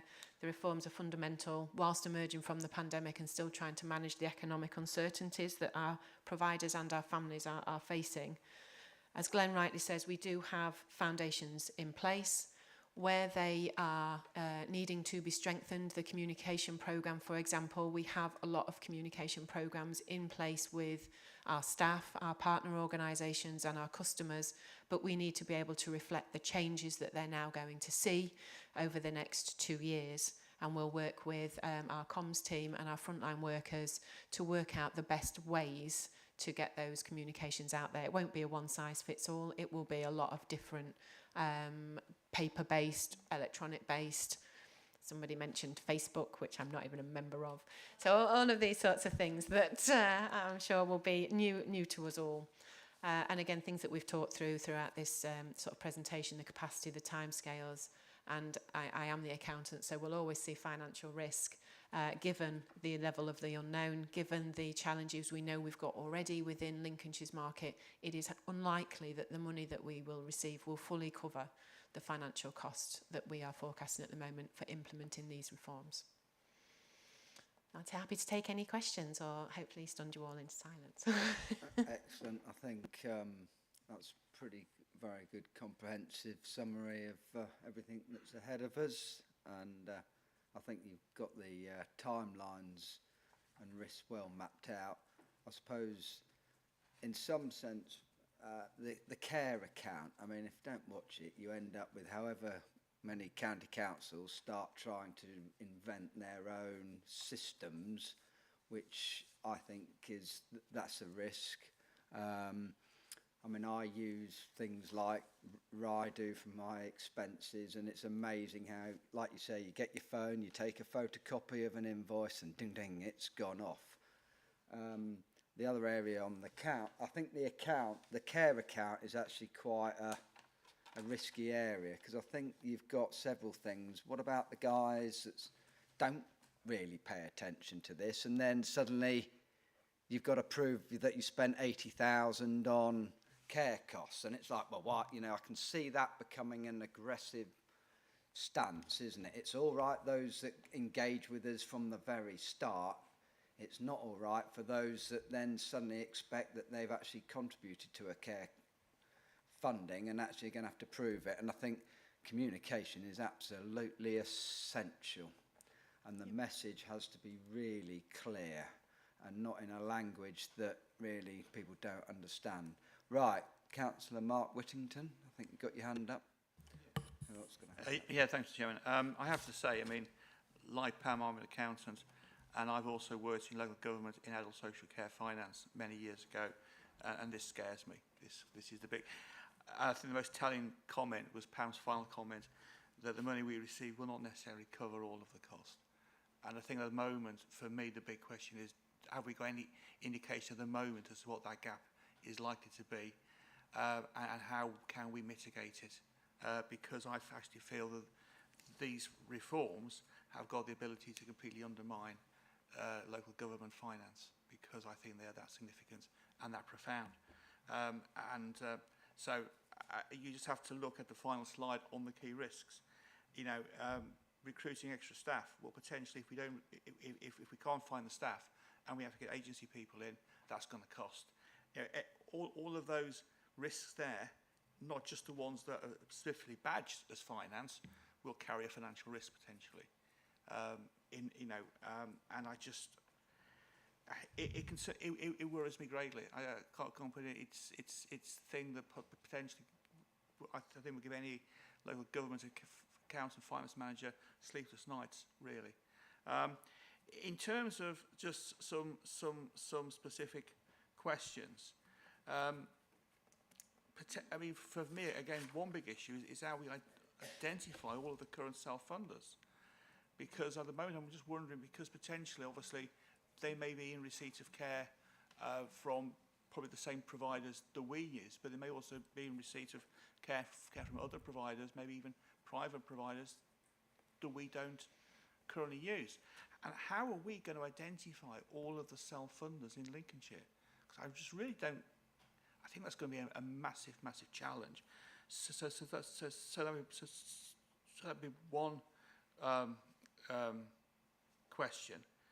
And I suppose I'll leave it at that for the moment. But I may, as debate carries on, want to come back. But I think for me, those are the two fundamental questions at the moment. Thanks. Thank you. I think on some sense, I'll let you then come in, Glenn. A lot of the people will reach out to Lincolnshire County Council when there'll be so much publicity about it in the, and people sort of, councils complaining because there'll be budget pressures and every other thing. I think that all those people that think they might be able to get a slice of this action anyway will be coming forward. I think, and those that actually are perhaps really are what I call true self-funders and are never going to be near this they know it anyway and will run their own chart. But there's a headache coming. Glenn. Thank you, Chair. So I'll answer the gap question. I know that Pam's going to mention net to growth. I just know it's coming. So I shall defer on that one. But the gap is an interesting set of phrases in the County Council's Network report published today, which does talk about a substantial £1 billion gap that grows as each year progresses. And that qualification is if the existing model prevails. If the existing model prevails, then it's highly likely that the figures in the County Council's network will apply. If we completely change the way in which we operate as a business, running a bank, then those costs are probably likely to be mitigated substantially. Now, those are the costs related to charging reform. If we look at the fair rates costs, that is something that's already getting a lot of debate, but we won't know the answer to that until later this autumn. But it's a really good question, and when we know the answer, we'll be coming to advise members of what that means. Yeah, do you want me to pick us up just a bit on that one? I think there'll be some choices that we need to make in terms of the fair cost of care. What do we believe is a responsibility on the local authority to fund? Which costs do we believe? If you remember from the March paper, we have such a diverse market of small, medium enterprises right the way through to big group homes. They all have different financial constructs. Some have sunk capital costs, so we're going to have to go back through, I'm afraid, as a scrutiny. There will be a document coming that takes us through that makeup of the finances. I think for me, the identification of the self-funders, it is in their interest to approach the local authority between now and on October 2023, because without approaching it and without coming towards us, they can't have a care account. So their clock towards the £86,000 won't start. So I think for the first time in adult social care, it's actually in somebody's advantage, isn't it, in terms of coming to us and introducing themselves. Without it, they can't go somewhere else. They can't maintain their own care account. It doesn't apply.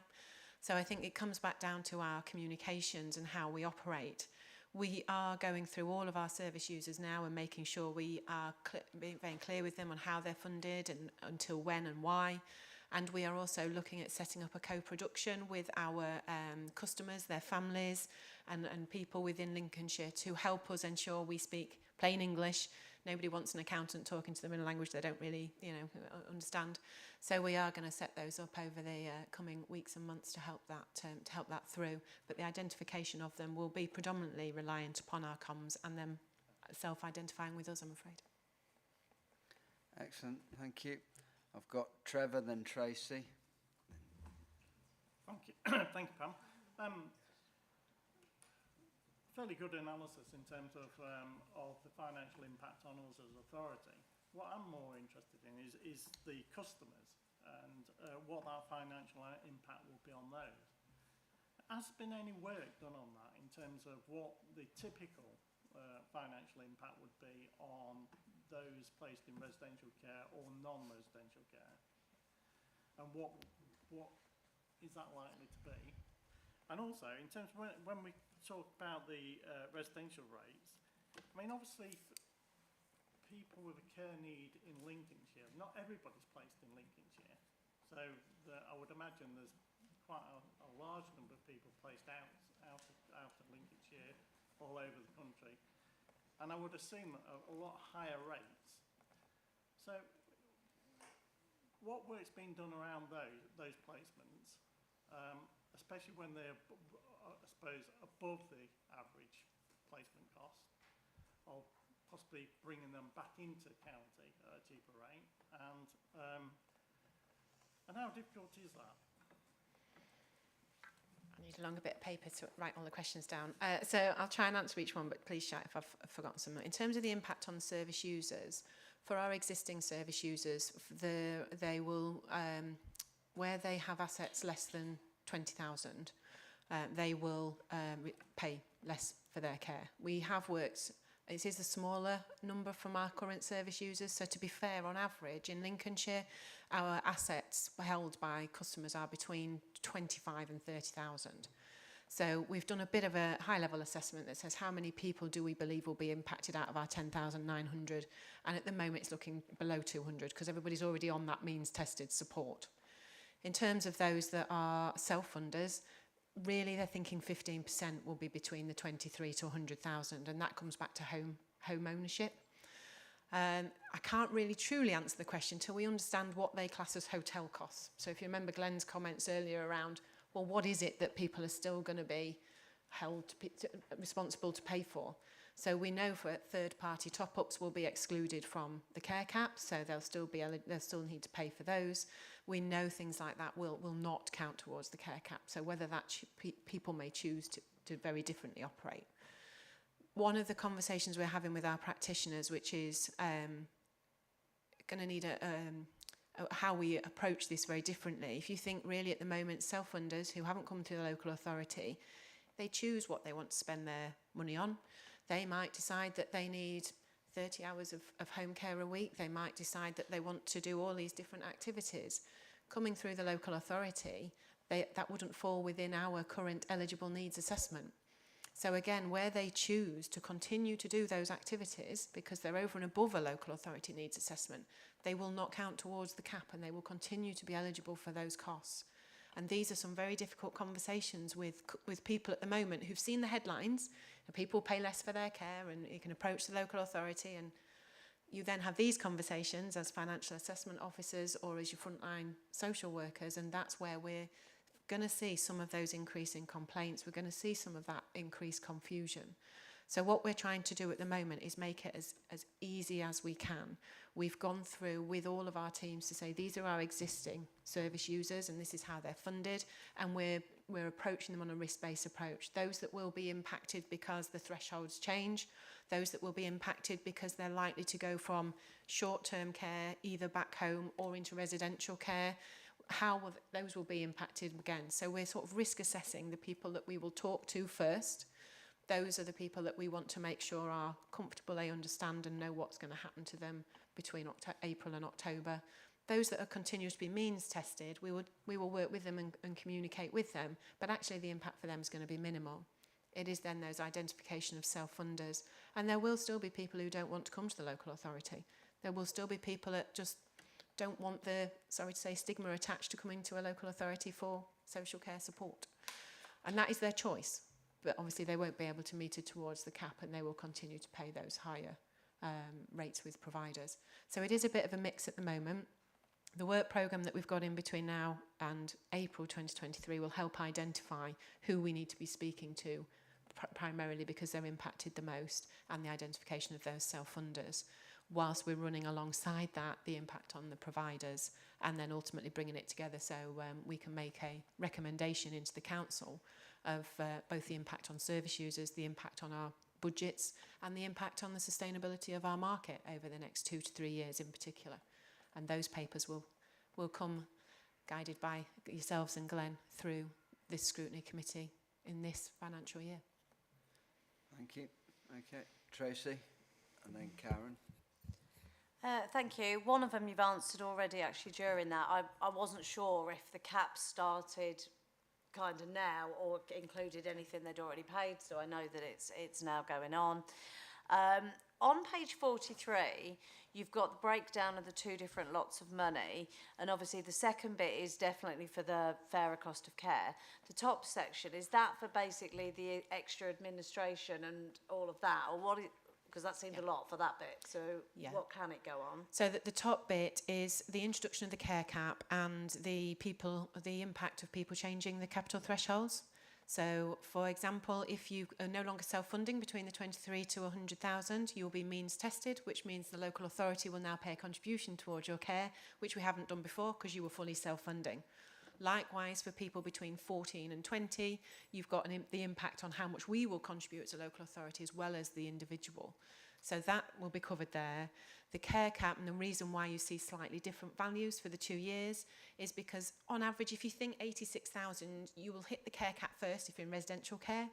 And that's why the financial trajectory deteriorates as we go forward.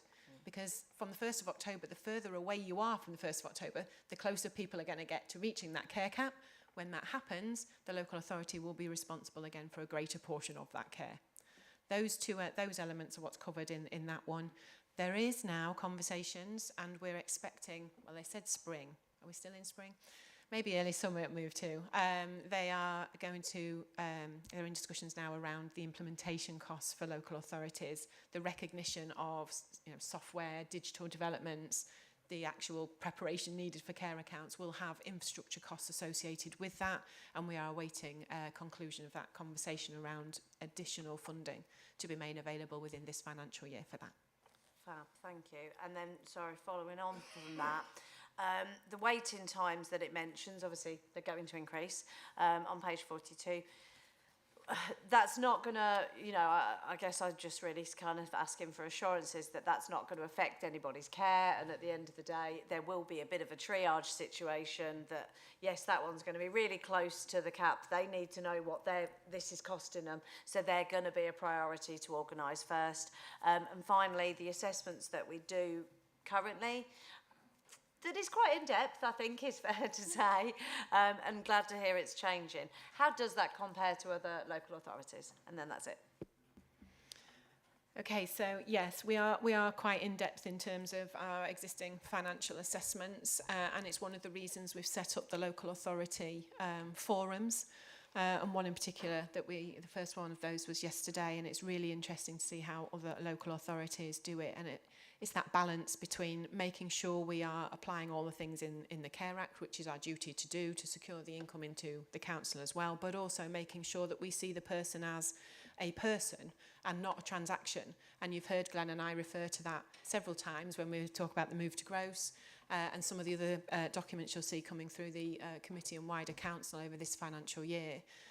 We've, through the financial assessment programme, because of the situation we found ourselves in, you've heard us talk about the debt review programme, you've heard us talk about online, we've taken elements of our pathway where we know we need to make improvements, and we have then tried to reduce the debt, improve customer experience, that sort of thing. From the 10th of June, and to answer your first question, we are starting a full end-to-end adult social care process map supported by analysts, supported by our frontline workers, our Serco teams, and that will go step by step through from a person entering LCC because they need social care, whatever that might be. So we're talking about the front door, the connector support, our e-marketplace, how we can better link that through, all the way through to they receive a bill at the end and they receive their care and they receive their ongoing communications with the service. That pathway will map all the work that has come together over the last 2 years and will identify still where we've got too many handoffs in the processes. There are still elements within our pathway we need to reduce those handoffs because it's causing delays for our customers. And when you look at the numbers that we'll be faced with in October 2023, that's where those delays will get compounded. So we've started that work in the pockets across the pathway. Now we've got the task between now and December to bring that end-to-end pathway closer, to bring it together and reduce those handoffs for the customers. And I think then, about this time, if we come back following the outcome of that work, just to show how much of a difference we would expect to see and how much of that delay will have mitigated through doing that work. But going back to Glenn's point, we are further ahead than a number of our local authority colleagues. They're still trying to work out the debt position. They're still trying to build the online assessment, those sorts of things. So we are in a good place, if there is such a thing, to be in that at this point in time. Thank you. I've got Karen and then Mike, then you. Thanks, Chair. Yeah, first of all, I wanted to echo the comments about concerns about the gap, you know, and the impact that will have on all local authorities, really. And that's not anything that any of us know until it happens. But the way the economy is at the moment, I think it's going to be quite significant and a big impact. Going back to the beginning of your presentation, when you talked about the forms that people have to fill in, I had to do that last August, and my mum went from having capacity to not having capacity in the space of a month. And if you can imagine, I mean, that's a wad of paper, and I can fill forms in, well, some of them, and I had to just fill in what I knew I could do. And a lot of the information, I scrabbled in cupboards and that to try and find all sorts of stuff about pensions going back God knows how many years. And it was just like, where do I start? And if she hadn't saved those things, I wouldn't have been able to do that paperwork. So if it's getting easier, I'm really glad about that. And my question's a practical one, and it is from a personal position, but as well there's going to be other people in that position. Self-funders, there comes a point when their money runs out.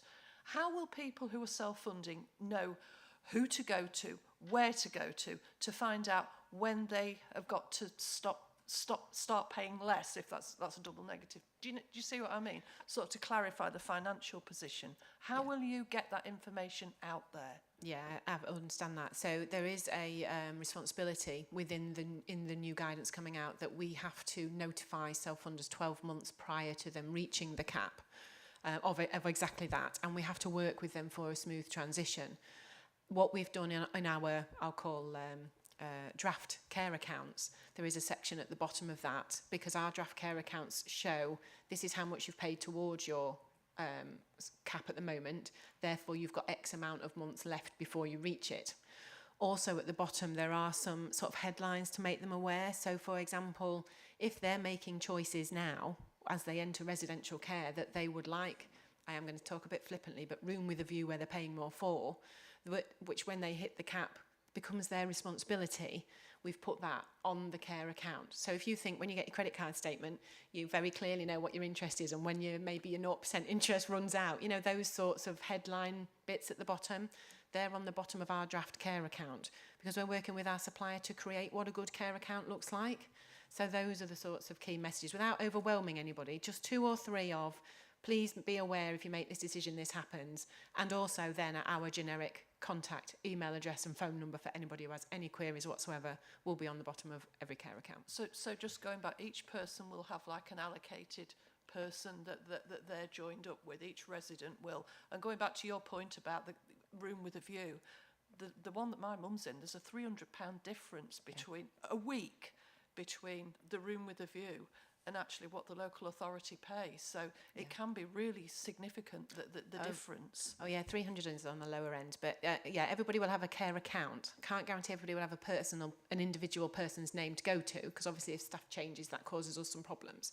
But it will be a lincolnshire.gov address and a telephone number for and a team. That's communicated out to them. You won't, because that's our plan. Old people, I'll say old people, I'm old, but not everyone will know to come to you, so you will go to them. It'll be a proactive approach. It is a proactive across working age adults and our older people. So of course this impacts all of our services and all of our customers, regardless of age, need at all. Anybody who's in adult social care.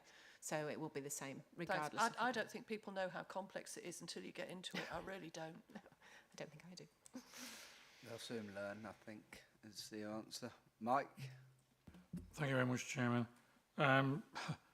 It's obviously staggeringly complicated to put it together, all this, and to satisfy customer needs. And certainly, as highlighted in the report, there's going to be significant changes regarding staff and the need to recruit. I don't know whether we've got it as a source of possible recruitment, that we try and find a few tech geeks at the university or at the college for next year or the year after to come in the system. I was keen to hear Glenn's thing about the digital platform. As somebody outside the organisation looked at it and advised us how we could improve it, and certainly the account that someone's going to have if we go that far, is it something our system can cope with, or do we need to go to a bank to organise that? And I was keen to hear that we seem to be going it alone. Is there not a universal approach, which would obviously be more sensible in the long run? Because I was thinking that if a person transfers in from another county or another region north or south of us, is they going to have a different set of documents or profile to hand over to us, and then we've got to start the whole process over again? Thank you, Chair. Thank you. Glenn. Thank you, Chair. So we are getting lots of advice and input. It's not just coming from within the council. And indeed, we're, again, as I mentioned, on Monday, we're spending a whole day with senior civil servants from DHSC who are leading on this piece of work. It's also one of the reasons why we're very keen to trial this year what we will have to have in October 23, because almost inevitably, if we wait to the 11th hour, something's going to fall over. We don't want to do that. So being ahead of the curve, we need to maximise the opportunity of then trialling some of these things in a protected space with smaller numbers to make sure it genuinely works. We have been doing that. But I think it's also important to recognise that there are three essential communities of interest in this. One is the council. Two, arguably first, is the individual who will, as it were, have a care account. And the third, that we haven't mentioned much, are the providers. Now, in Lincolnshire, most of our providers are small to medium enterprises. They do not have large bank accounts or reserves. So cash flow to them is terribly important. The process is not just about our relationship with the individual who wants to know how much they've paid and how much they're, as it were, when they're going to reach their 86,000 limit on the care cap. But it's also a relationship then with the payment system for providers. So providers have got a real interest in this as well. And that's why one of the benefits we've got in Lincolnshire of a structural relationship, a strategic relationship with all the providers through Linker is so terribly important. because they're helping us get this right as well. We can get it wrong with the individual, we can also get it wrong with the provider. Neither are good.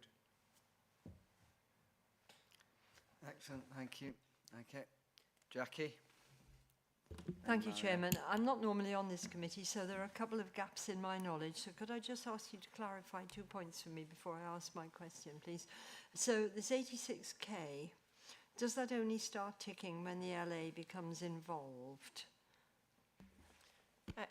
Yeah, when we become aware of the individual. So it starts ticking in October 2023 for those who we're aware of and have come to us and asked us for support, made themselves aware that they're in adult social care, self-funded or otherwise. Okay, thank you. But what about those individuals who have already been paying and can show receipts? They don't count? No. Okay, Right, thank no. you. That clarifies that. Second query, the 100K. Some people think that this means they can keep up to 100K without actually paying anything. Is that right? No, that means that you have a means tested, so it's a £1 payment for every £250 assets that you hold between up to 100,000. Brilliant answer. Thank you ever so much. And now to my question. Right, this top-up payment, which is on page 41, I think it is, I'm not quite clear about why it says, so it says not all cost counts towards the caps, okay, financial contribution from the local authority, I understand that, costs of meeting non-eligible needs, I understand that, but what about top-up payments from the person or the third party chooses to make? If they're contributing towards the 86K, why are those contributions not counting? Thank you. Because usually it's a top-up for something that's over and above what a local authority would support, i.e. room with a view. I know that's flippant and I apologise, but that goes to an extreme example. But yes, they've chosen a room with a view, which would be £300 odd more, for example. Okay, thank you. Can I keep you, please? Those answers were brilliant. Thank you. Marianne, and then Mark. I think Apologies if I've missed it, but I'm also looking at the same sort of sums that Councillor Whittington started at. Have we any idea how many people would be affected by the 86,000 cap and how much that would be? I recognise you said you don't know how much the shortfall is, but I think we have to make an estimate so that we can start thinking about it.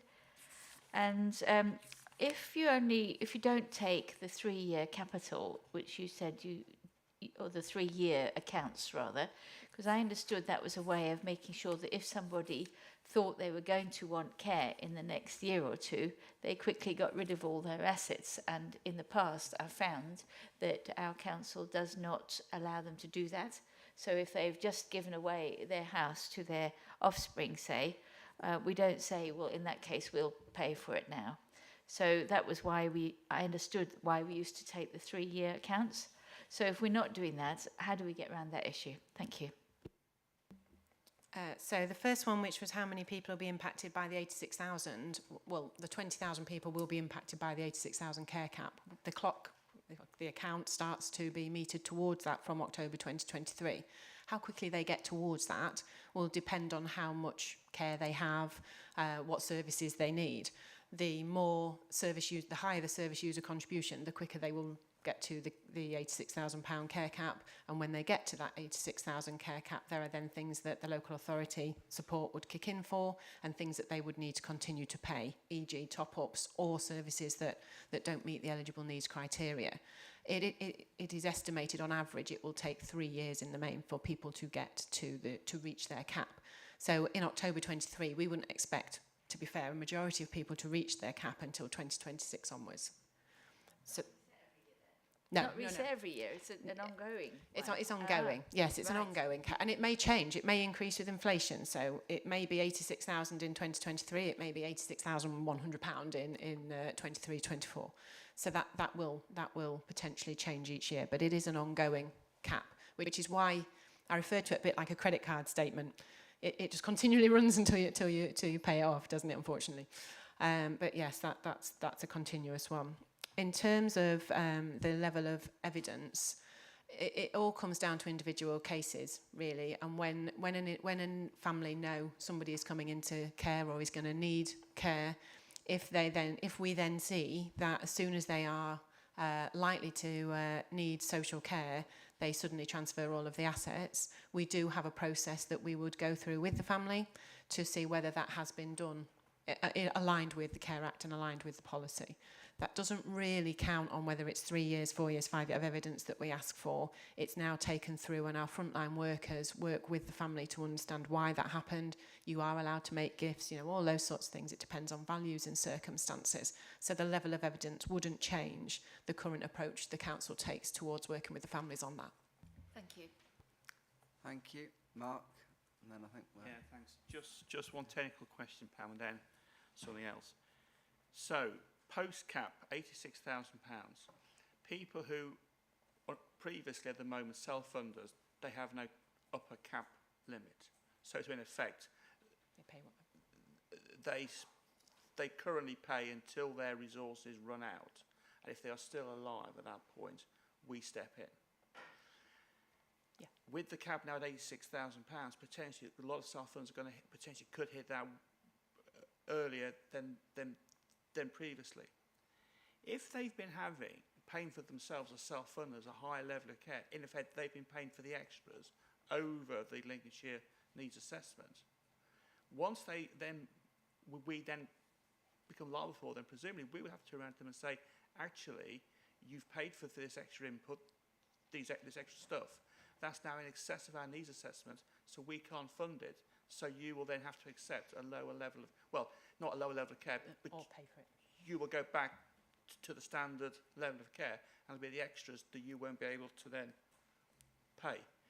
But could they turn around and say, well, actually, I do have resources in excess of £86,000, and actually I do want to retain those extras, and the family decide that they do want to, so could they turn around and then say, actually, we're happy to keep on paying for those extras? Fine. Okay. Yes. Yep. Okay. In terms of the County Council network, could we send a link out, Glenn? Because I've just been through the executive summary, and some of the key findings here worry me greatly. The first one says the cost of the care reforms, including the cap and means test for over 65s, new fair cost of care and administrative overheads in England will cost a minimum of 25.6 billion over the next decade. This compares to the government estimate of 15.6 billion. So the County Council network identified a £10 billion gap between what they're estimating, what the government are. And then it goes down to say, second indicates there's a significant regional variation in the cost of implementing the reforms, with councils in county and rural areas disproportionately affected. So which again obviously is a massive thing for us. And then it goes on to tell us an extra 4,300 social work staff will be required to carry out the additional Care Act assessments, reviews and case management, on top of the current vacancies in the system of 1,700. So there's currently 1,700 vacancies in the system nationally, and we have to find an extra 4,300 on top of those current vacancies. I'm not entirely sure where they're going to come from. An extra 700 financial assessors, and potentially across the country to provide an extra 200,000 care assessments. It really I think would be useful if all the members could send this report, because this is just me reading through the executive summary at the top of the press release, and it's scary stuff. It really scary stuff. So I think it would be useful if all of us we sent a link or a copy of this report so we could all read through it. Thanks. Glenn? Chair, I sent a copy to anyone and she'll distribute it. Excellent, thank you. Okay, well, I think it's quite a clear message. Excellent communication is essential to start with. Fast and slick, including light touch assessment, is going to be absolutely critical. And I think the better the communication is, it will give people a great understanding of actually what's needed to be done on that. And I think really they're the sort of, those sort of two areas are perhaps where really you'll resolve most of your issues. I mean, £85,000 worth of care costs, by the way, is actually quite a lot of care costs. We're not actually really, in some sense, with this. I wouldn't have said we're talking to the masses. Actually, it will be more condensed than that. I mean, 10, 20,000 extra people to assess is still a chunk of work. And that's where I think, in some sense, the whole digital approach and focus is really the only way to address those sort of numbers. It's not just now either, is it? It's going forward. And again, that comes back to the whole slick process of how easy it is to do it online. And, you know, and of course, the biggest thing that we're going to have to deal with is change, reluctant to change. And actually, once people get the hang of, say, whether it's on the phone and creating a care account, and once it's set up, actually, they'll then look back and say, actually, once we're in the system and it's set up, it's actually pretty easy. But I hope they say that. But I think this is, in effect, the biggest thing that's coming towards this council, which has huge financial risks. And as we said, with the current cost of living crisis, this is going to just add more issues into the equation.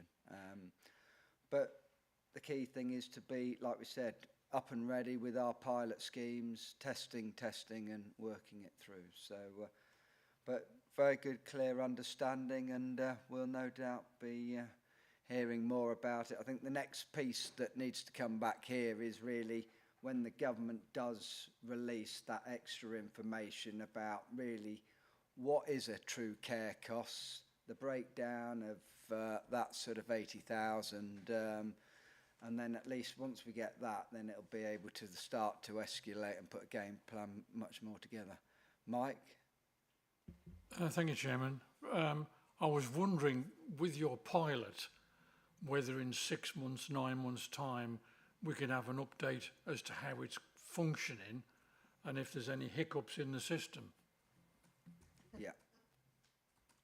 Yeah, I think it'll be coming backwards and forwards over the next period of time. And once we get past October the 2023, I think there'll be constant sort of information about sort of customers, and there'll be issues. As long as we do our job right, our phones will remain quieter. So, okay, well, thank you very much, Pam, for that, and Glenn. See you soon, no doubt. We will move on to item 7, which is the government's proposal for health and care integration white paper, joining up care for people, places and population. So, Glenn, you've got to go soon, so you've got to be quick. Thank you, Chair. I will do my best. So this is a bit like Lords of the Rings. There's a trilogy. You've had the first 2 books. This is the third, all of which come together to reflect, as it were, an overall theme which is indicative of the government's ambition to further integrate health and social care and move into a system mindset, not a service mindset. Next slide, please, Emily. This is the government's analysis that justified the integration white paper. I think I've said to members before Christmas that the health and social care bill at the time, now an act, spoke mostly to the NHS because the NHS was too subdivided and really struggled internally. It was also terribly expensive to run because there were so many subdivisions. This integration white paper talks mostly to local government. So 2 sides of the coin. And it is interesting that it's signed off by both Secretaries of State at DHSC and at DLUC. Because one of the nice things in this white paper, from my perspective, is it's one of the very first government white papers talking about health and social care to also talk about housing. Next slide, please, Emily. The experience of joined-up care in Lincolnshire is already quite significant compared to many other authorities. We pool over £270 million worth of money in health and social care services. We have integrated equipment, mental health, learning disability, children's services, 0 to 19s, CAMS, mental health for children and young people. So we've already got a lot of experience of doing this. And where we have, it has worked well. People tend to get less of a runaround. We're not arguing over who pays for what as much because we're pooling the budget. And it's more then about collective risk. It has also helped to balance the budgets over the last 10 years. We're getting good at this, Emily, aren't we?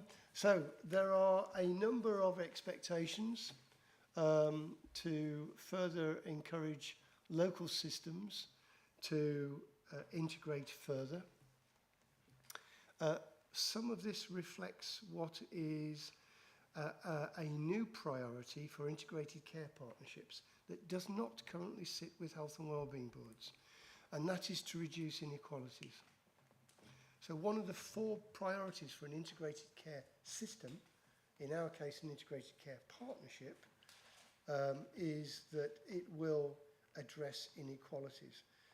Last night I was reading an advanced copy, not yet published, of the Better Care Fund, and the Better Care Fund is for 2022-23 expecting us to write a narrative around how we have addressed inequalities in Lincolnshire with our CCG.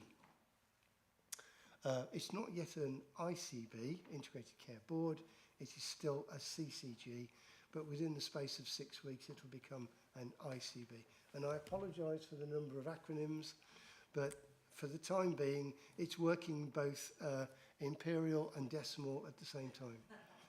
And I appreciate that some members will remember that, and some of us won't. Next slide, please, Emily. Shared outcomes. There is an expectation that we will be able to develop a common performance framework, which is expected to be in place by spring next year.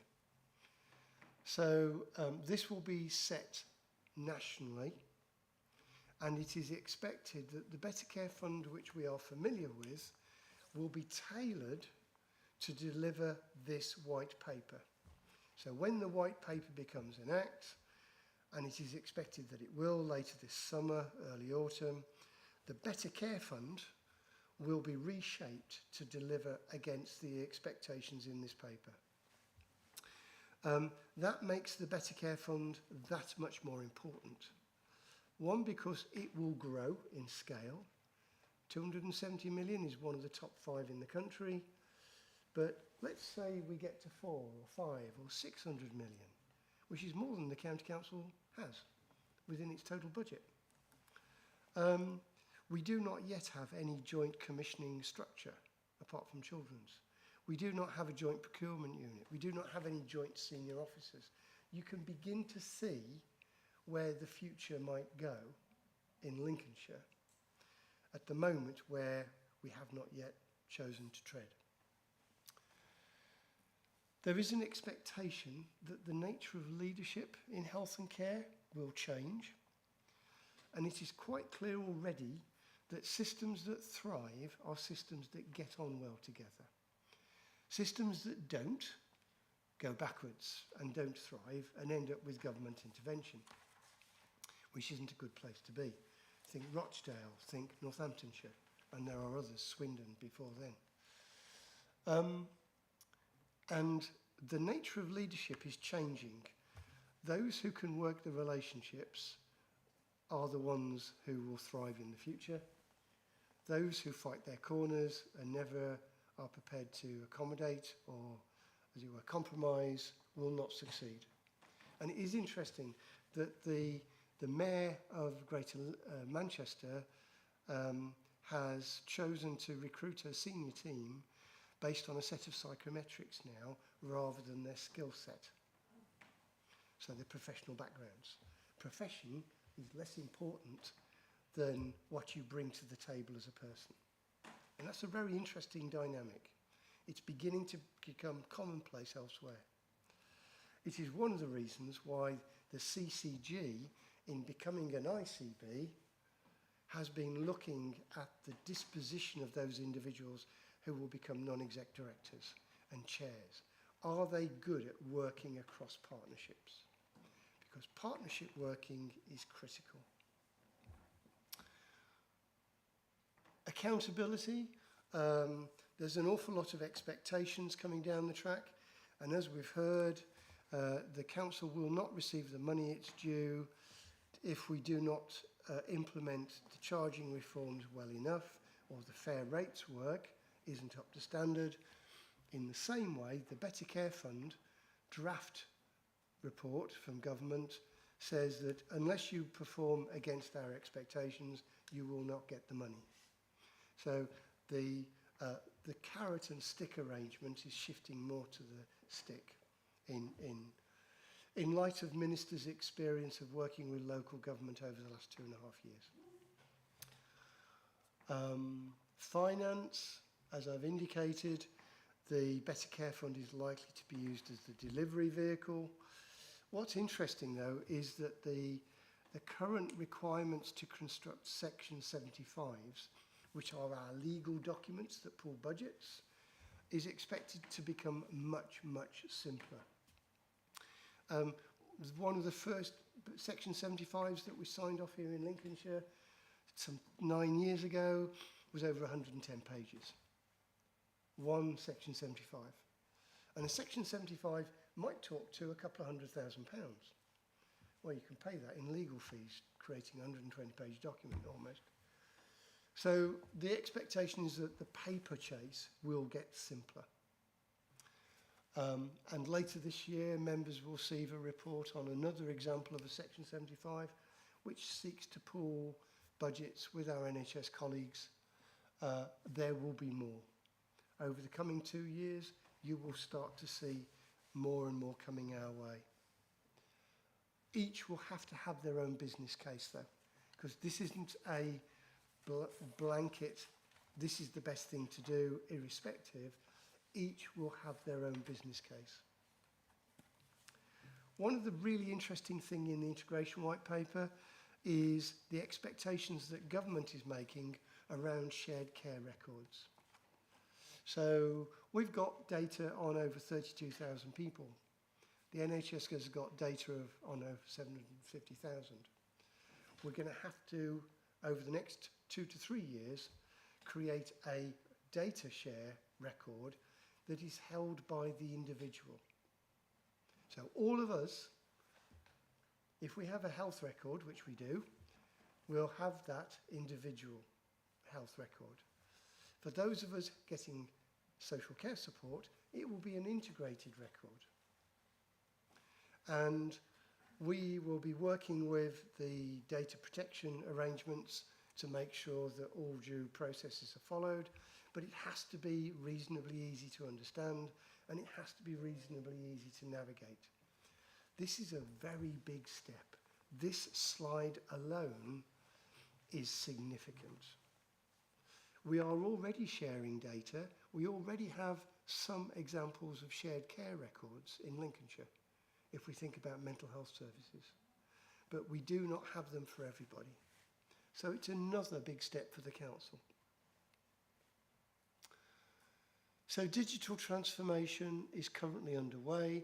We are expecting that, although it's not exactly the same software program, the software programs talk to each other and different professionals can access those software programs with levels of security. So a doctor can access a social care record in the surgery to see how we are intervening in someone's life and supporting them. And we can see a nurse's record of the number of visits she might be making to someone out in the community.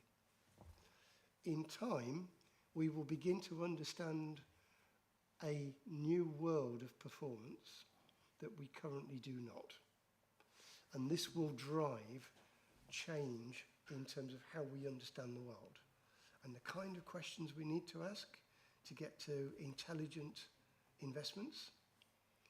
This is a very, very significant step for us. The health and care workforce is another part of the white paper. Talks a lot that overlaps with the social care reform white paper, which introduced £500 million over 3 years to improve social care workforce. One of the interesting developments in Lincolnshire that you can't see hardly anywhere else is that we have a number of schemes which delegate responsibility for health tasks to a social care worker. So home care staff are doing healthcare tasks under supervision on a pilot basis here. We're also moving into trusted assessor work, where a home care worker or a residential care worker can do an assessment on behalf of an OT or a social worker, again, under supervision and guidance. What that means is that the likelihood of needing to recruit a lot more people is lessened because we're using existing people to do some of the work that otherwise was only done by a certain group: a nurse, a doctor, a social worker, an OT. The government is very interested in supporting and sponsoring more investment where care workers can do more work that a healthcare worker would have done previously. Think injections for diabetes type 2, phlebotomy. It's interesting that at the moment healthcare workers will do your blood tests. You wouldn't ask a doctor to typically do a blood test for you because the last time they stuck a needle in anyone was probably several weeks ago. A healthcare worker who does it every day is highly likely to do it very, very well because they do it every day. So this concept that it can only be this person who does that job is defunct. There are extremes and there are limits, but our understanding of roles and responsibilities is having to change. But it also delivers better outcomes for people because less people are walking through your door to do things that somebody else who's already there can do for you. So, a number of must-dos. We must, by autumn 22, have a clear model of accountability for decision-making which relates to the work that we're currently doing to construct an integrated care partnership in Lincolnshire. And that's a report that's coming to the executive next month. That's also going to the Integrated Care Board when it comes into existence, also roughly at the same time. We must have an arrangement for shared outcomes by April 2023, which talks to joint performance assessments, so that we are reporting together on performance in Lincolnshire across health and social care, that we collectively agree are the right measures to, as it were, measure. And as you can see, a whole range of new must-dos coming down the track. So our calendar of must-dos is growing. We must be ready for CQC inspections, currently called assurance, by spring 2023, because after that date, the Care Quality Commission will start to inspect either adult social care, people like me, or indeed integrated care partnerships across the country. I don't have a don't panic slide for this. But as you can see, we have a very busy legislative programme, an awful lot of must-dos, some of which have carrots and strings attached to them, and some have sticks. Failure to thrive is not an option. Thank you, Chair. Thank you. I think we can safely say what with this paper and the previous paper, in effect, it is a sort of a major game changer. For Sorry, me, Chair, though, can I also add, we are expecting a white paper on public health reform and a white paper on mental health reform in the coming months. I think that the thing that worries me, though, is, yes, I would agree it's on the right track of progression and actually, but legislation from the government. I mean, we had that Section 75 agreement, which was 45 plus pages. And if you're going to start, if that starts coming into everything that we're trying to do, and government is, in effect, we take trust out the equation, we're working with partners. Partners actually, in the word trust, need to go hand in hand, have light touch contracts, or else we're just going to stifle innovation. And as I sit on the Health and Wellbeing Board, the one issue that always comes out, we could do so much more, but we can't because of government legislation. So instantly blocked out from really what needs to happen is some reform. And I hope that that bit is the bit that is light touch to allow us in, say, Lincolnshire and our health partners to actually work and trust and transform services and have a go. Because if you don't have a go, you're never going to alter or never going to know. And that's really, and with having a go comes a risks. But hopefully, I think it's that legislation that I think will be your biggest blocker in really delivering in a what I call an efficient style. I've got Mark, then Mike, and then Tracy. And Jackie. Yeah. Mark. Yeah. Yeah. Thanks, Mr. Chairman. Yeah, I mean, I've worked in both local government and the health service, and I've seen both sort of the ways that the two different organisations work, and they do work very, very differently in terms of the levels of bureaucracy in both of them. I think the NHS, for me, has got a far more rigid level of bureaucracy, and then the local authorities do. Local authorities seem to be far more flexible in terms of setting arrangements. But some of my specific questions are, in your presentation, Glenn, you mentioned housing is now an integral part of all of this. So I'm guessing, as part of this, we're going to have to involve our district council and City of Lincoln Council in this as well, because they will be the housing provide, social housing providers. In terms of budgets and poor budgets, this is where I have a real huge issue, because again, after an accountant in both organisations, the level of scrutiny around budget setting and budget monitoring in local authorities is completely different to the way budgets are scrutinised in the NHS. The concept in the NHS of having people not within the organisation scrutinising the budgets and expenditure just wouldn't happen. Whereas here in local authorities, obviously, we are here on this committee. We do scrutinise the budgets, and we do scrutinise the priorities and where the money's going to be spent, all this kind of stuff. It just simply doesn't happen within the NHS. And for me, there's going to be a massive tension, dynamic tension between local authorities and the NHS, being just in terms of the different ways we work. And the last thing I would want to see is the level of scrutiny that we do in these committees on local authorities to be diminished because budgets are now being pulled with the NHS, which doesn't really have scrutiny. And actually has a different set of priorities, because local authorities, we have to balance our budget each and every year. The NHS is allowed to run up deficits year after year after year. And as we know in Lincolnshire, the Lincolnshire health system is currently £120 million in deficit, whereas us, local authority, we balance our budgets every year. So potentially I see tensions there as well. So just a few comments and reassurances around that, I think, would be a great deal of reassurance for me. And then going on finally to the idea of the shared care records, the joint care record between the NHS and local government. I was working in the NHS about 15, 18 years ago when the NHS was going to bring in these sort of digitised health records for the entire population of the country, and spend £12 billion and got absolutely nowhere with them.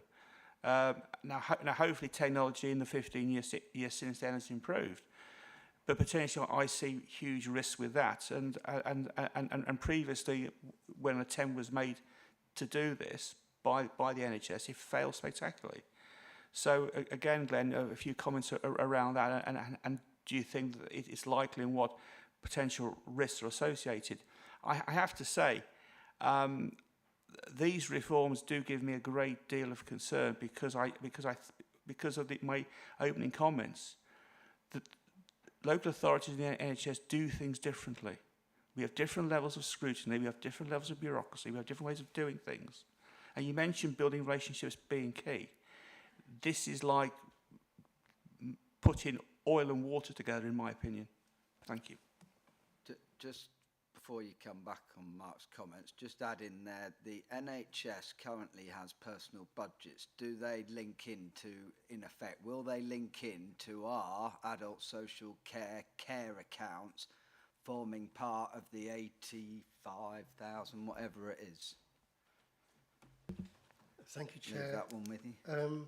So housing, I see this as a real plus point for us in Lincolnshire, and the work that has been underway with Councillor Woolley and Councillor Bowkett through the Health, Housing, Care and Delivery Group, which sits under the Health and Wellbeing Board, is a purpose-built vehicle for pursuing more of this particular agenda, where in Lincolnshire, as in other parts of the country, we don't have enough housing choices for people. The whole country is way behind the international curve on giving people a chance to have something other than you're either at home or in a residential home. That's just such a bad polarised agenda. And I think I've mentioned to members before, this is a real opportunity here for us to shift that and to give people more housing choices, whether you have a health need or a social care need. And all our district colleagues are engaged in that process. So that's really, really good. We've got something structurally in place that's mature that can take that forward.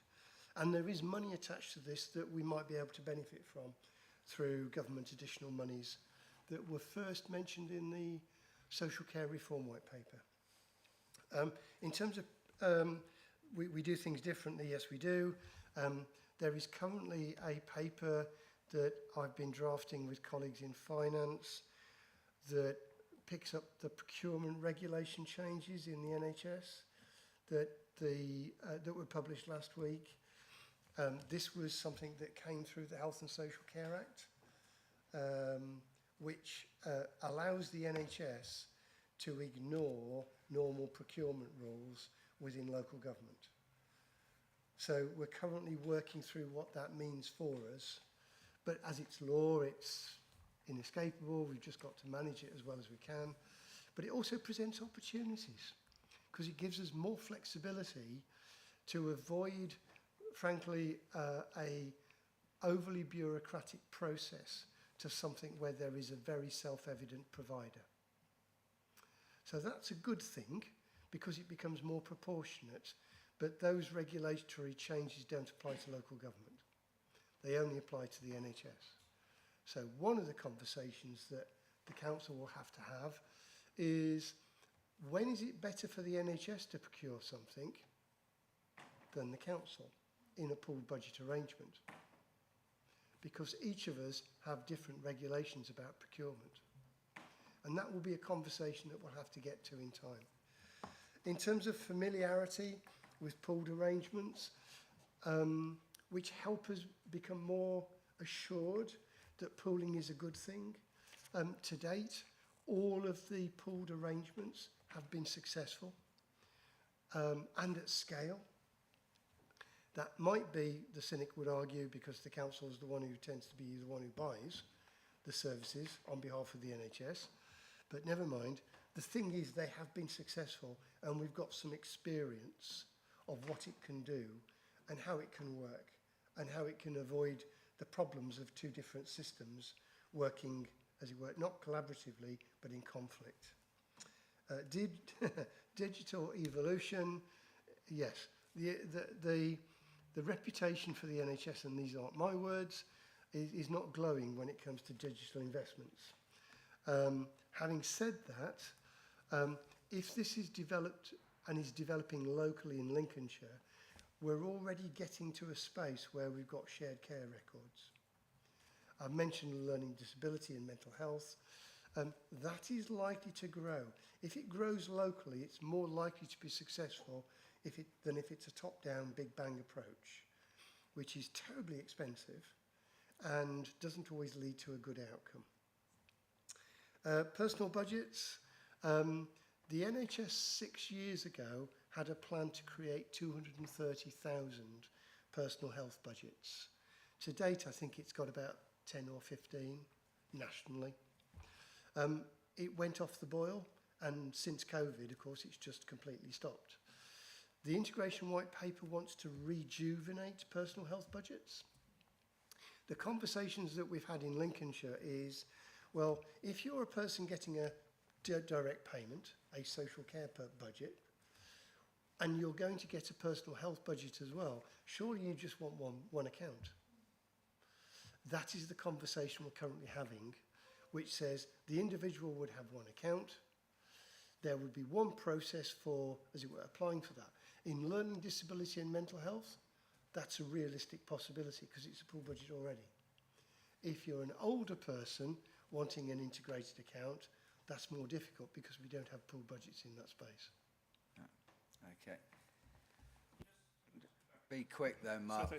Yeah, because I referred to the scrutiny element, which for me is key, because the moment we can scrutinise budgets and we can scrutinise priorities, and I just want some reassurance that the post-reforms we will still be able to have the same level of scrutiny, because my fear is that once the budgets become pooled with the NHS, who don't have the same level of scrutiny as we do at a local level, the potentially we will, and there will be less scrutiny locally of how the money's spent. So for me, that's a pretty key point. Thanks. Thank you, Chair. That's my understanding, that the Council will retain its scrutiny responsibilities. Well, technically, it's the same structure of Health and Wellbeing Board, and also which everybody's at. And actually, the pool budget's not quite like a whole chunk of money put in one pot. It's itemised within the pot, so it is quite foolproof. Mike. Thank you, Chair. Glenn sort of answered a part of the question I was going to put to him.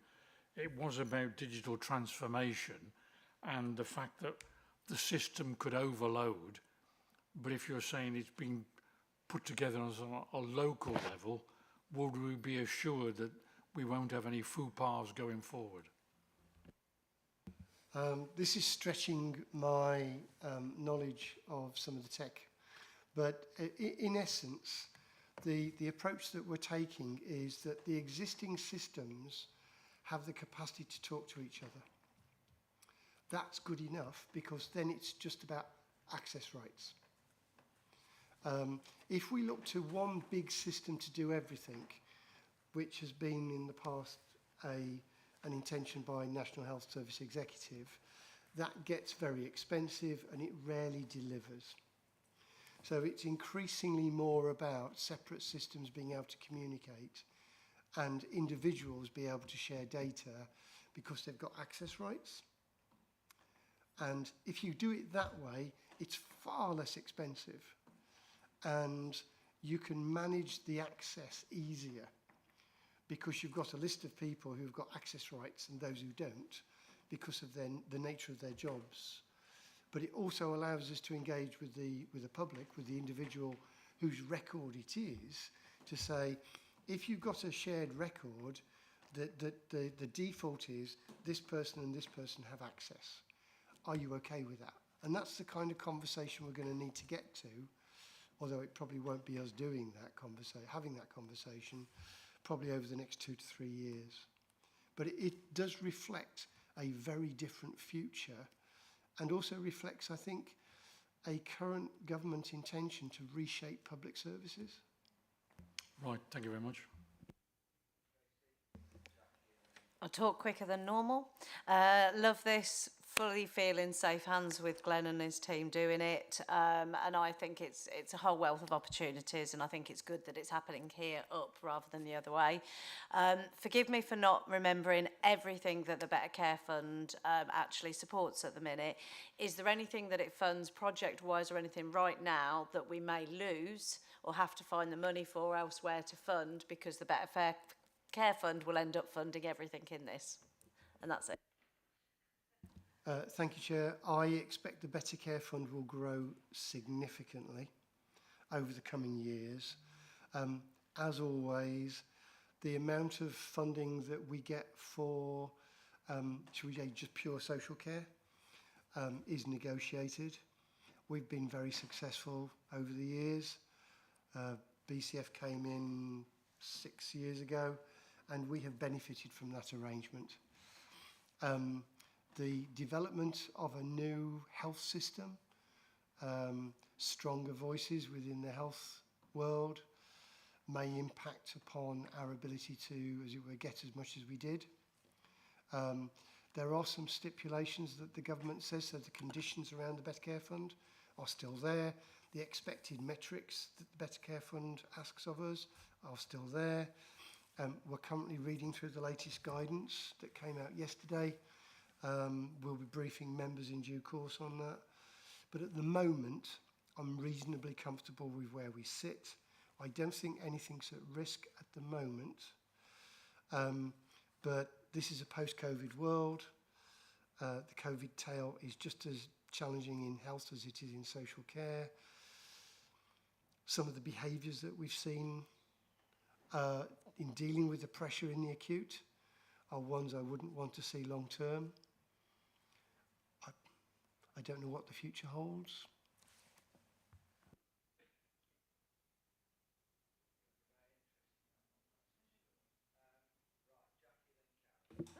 Right, thanks very much, Chairman. Glenn, the things that you've told us about this morning across the two papers are absolutely massive, massive beyond belief, actually. So what does this council need to do to support you in achieving this? It's huge. And how are you sitting there so calm? I haven't got the first idea. Thank you, Chair. I've got a really good team. I've got a really good team. And I'm very grateful to members because earlier this year you gave approval for a 3% uplift in the council tax. Thank you. You have probably given me as much as I could have expected from a council that prides itself on low council tax. And I appreciate that.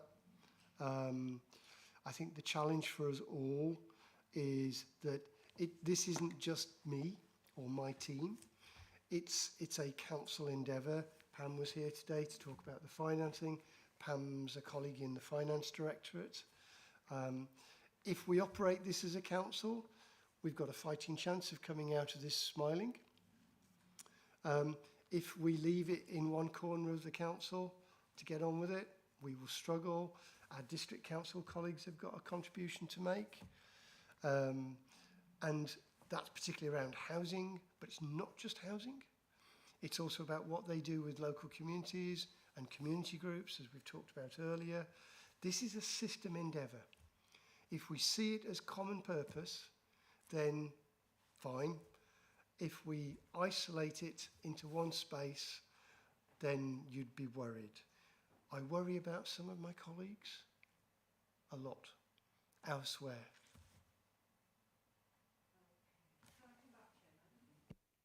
And the colleagues that you worry about elsewhere outside this council? And if so, the question is going to be, is there anything we can do to help with that? So, yes, I've still got a few roles in London that I perform, and regionally across the East Midlands, our work on fair rates, Pam was talking about that earlier as part of the charging reforms. Every other council in the East Midlands has asked to, as it were, join us on our programme to help them get through the fair rates work in order to satisfy the government's requirements in October this year. So we're doing what we can to support the whole sector.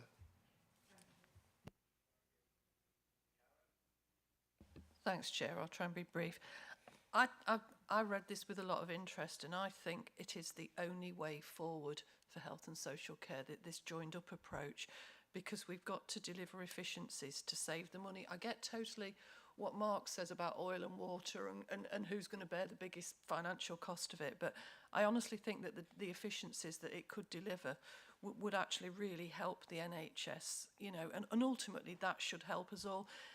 we've got to remove some of those frustrating delays in things like discharges and help MDTs worked in a joined up way, because at the moment you just hit so many obstacles between the two. And frankly, the pressures of COVID almost broke the NHS. It was within a whisker. It really was of breaking. It's a good job some people don't know everything that sort of happened. And this way of going forward, when you think about the mental health issues and the need for social support as a result of a physical illness, this is the way forward. And I just wanted to reassure people as well, because I must admit I laughed when somebody mentioned the NHS being a dinosaur in terms of digital sort of approach. It has actually got better. We've got something called WebV, which you have, when a patient's admitted, succinct details of that patient, what they've gone in with, the past medical things, so that the MDT can literally go to the big electronic board on each ward, press it and see what's going on. And it's everyone's duty to update that every day. And we have electronic discharge document, and a GP can get that, and you can fish it out the cloud if you need to later. So digitally, it has actually got better in my experience over the last few years, and I suppose that is an interest, but I'm just saying it has. It's not great, but it's better than it was. There's still room for improvement, but it is better, and I just think this will just be such a good thing. I don't doubt for a minute it's a huge challenge, and I think it's probably a bigger challenge for social care than it is for the NHS, but that's where we are. Thanks, Chair.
Thank you, Chair. So 3 different parts of government have been visiting Lincolnshire around digital investments, housing and charging reform, which we've talked about earlier. They expect us to be some of the beneficiaries. There aren't many councils that they're visiting, but we tend to be on their shopping list. And the stronger the links with government officials, the more likely it is that we'll get some innovation funds.